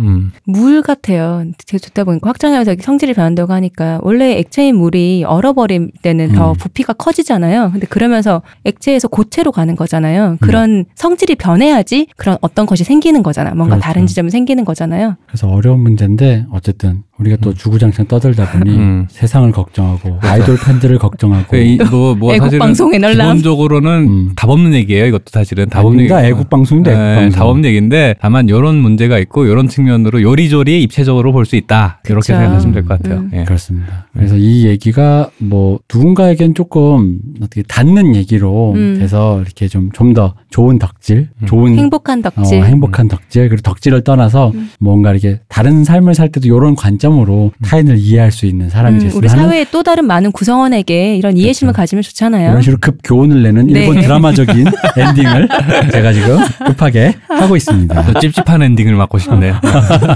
일본 드라마적 엔딩이 의외로 생각보다 좋은 엔딩이에요. 맞아. 어쨌든 교훈을 찾아내서 빨리 끝내는 거. 저는 한국적인 사람이라 한국 드라마 엔딩만 좋은데. 찝찝한 엔딩을 해야죠. 파국을 해야겠군요. 파국이다. 안 내놔라. 근데 개인적으로는 K-팝의 미래라는 게 그렇게 이게 인류애적으로 이제 해피엔딩으로 끝날지 아니면은 파국으로 그 스카이캐슬의 그 아버지 그분처럼 차파국 네. 파국으로 끝날지는 좀 궁금하기는 해요. 근데 뭐 세상 일이라는 건 최악도 최선도 아닌 상태 어딘가로 가니까. 그 얘기하니까 저는 오히려 K-팝의 미래는 그거를 지향하는 것 같긴 해요. 어떤 거요? 스카이캐슬 20화 텔레토비적 세상. 스카이캐슬이 그럴 거면 우리 하나 왜 죽였어? 스카이캐슬 1화부터 19화가 지금 현재 K-팝이 겪는 갈등의 양상이고 지향점은 20화야. 맞네. 텔레토비. 텔레토비적인 세상. 갈등도. 근데 거기 사이에 우리 늘 했던 그러려면 해나 왜 죽였어처럼. 우리 하나 왜 죽였어? 그러려면 왜 쯔위 욕했어? 그러려면 왜 사나한테 그랬어? 라는 이런 말 있잖아. 그치. 갑자기 그런 생각이 돼버리는 거죠. 근데 우리가 그거를 극복해야 된다. 그겁니다. 그렇게 얘기하는 보니까 되게 K적이네요. 그렇게 K적이죠. 굉장히 K적이네요. 굉장히 오래 네. 이 얘기를 했습니다. 사실 나 이거 분량이 안 나올 것 같은데 했는데 나는 이럴 줄 알았어요. 그래요? 내가 얘기했잖아요. 저는 이럴 줄 알았어요. 왜 이렇게 저는 외려 이 얘기하고 이번에 못 끝내서 더 하는 거 아닌가, 다음으로 연장해서 해야 되는 거 아닌가라는 생각도 했거든요. 그래도 그렇군요. 입으로 잘 끝났네요. 네. 다른 것이 이 세계에서는 계속 터지니까 박 박사님의 K-팝 탐구는 계속됩니다. 그렇죠. 네, 그렇습니다. 요즘에 사실은 잠깐 그 승리 사건과 앞뒤로 해가지고 현타가 좀 왔어요. 네.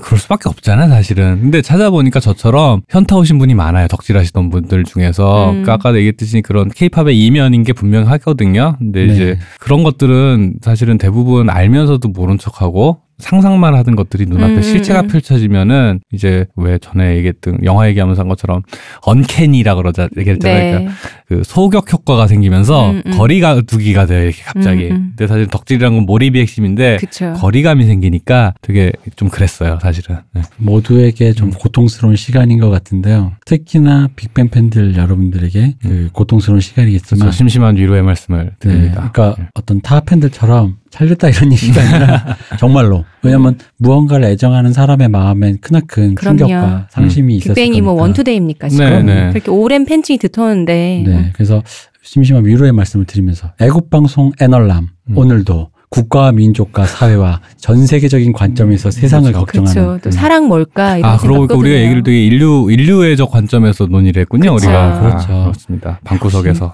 그리고 여러분 어디 가서 이런 얘기 듣겠어요? 외큐 외랑둥이 이런 말 어디서 듣겠어요? 여러분 조카도 몰라요. 진짜 아날람 핫하다. 자, 오늘 야근 그만 시키고 갑시다. 그런가요? 네. 알겠습니다. 또 너무 오래 야근하게 만들었어요. 이렇게 난 국복은 안 차오르는데 잡복은 이렇게 차오르. 우리 방송 너무 좋은 것 같아. 네, 그렇습니다. 그 너무 우리를 딱 표현하는 말이다. 우리 국뽕은 안 차는데 잡복은 차오른 사람들. 나쁜 사람들이에요, 이거. 매국노들. 그렇습니다. 자, 그럼 수고해주신 박 박사님 감사합니다. 네, 수고하셨습니다. 시호님 감사합니다. 감사합니다. 저는 여태까지 이대표였습니다. 감사합니다.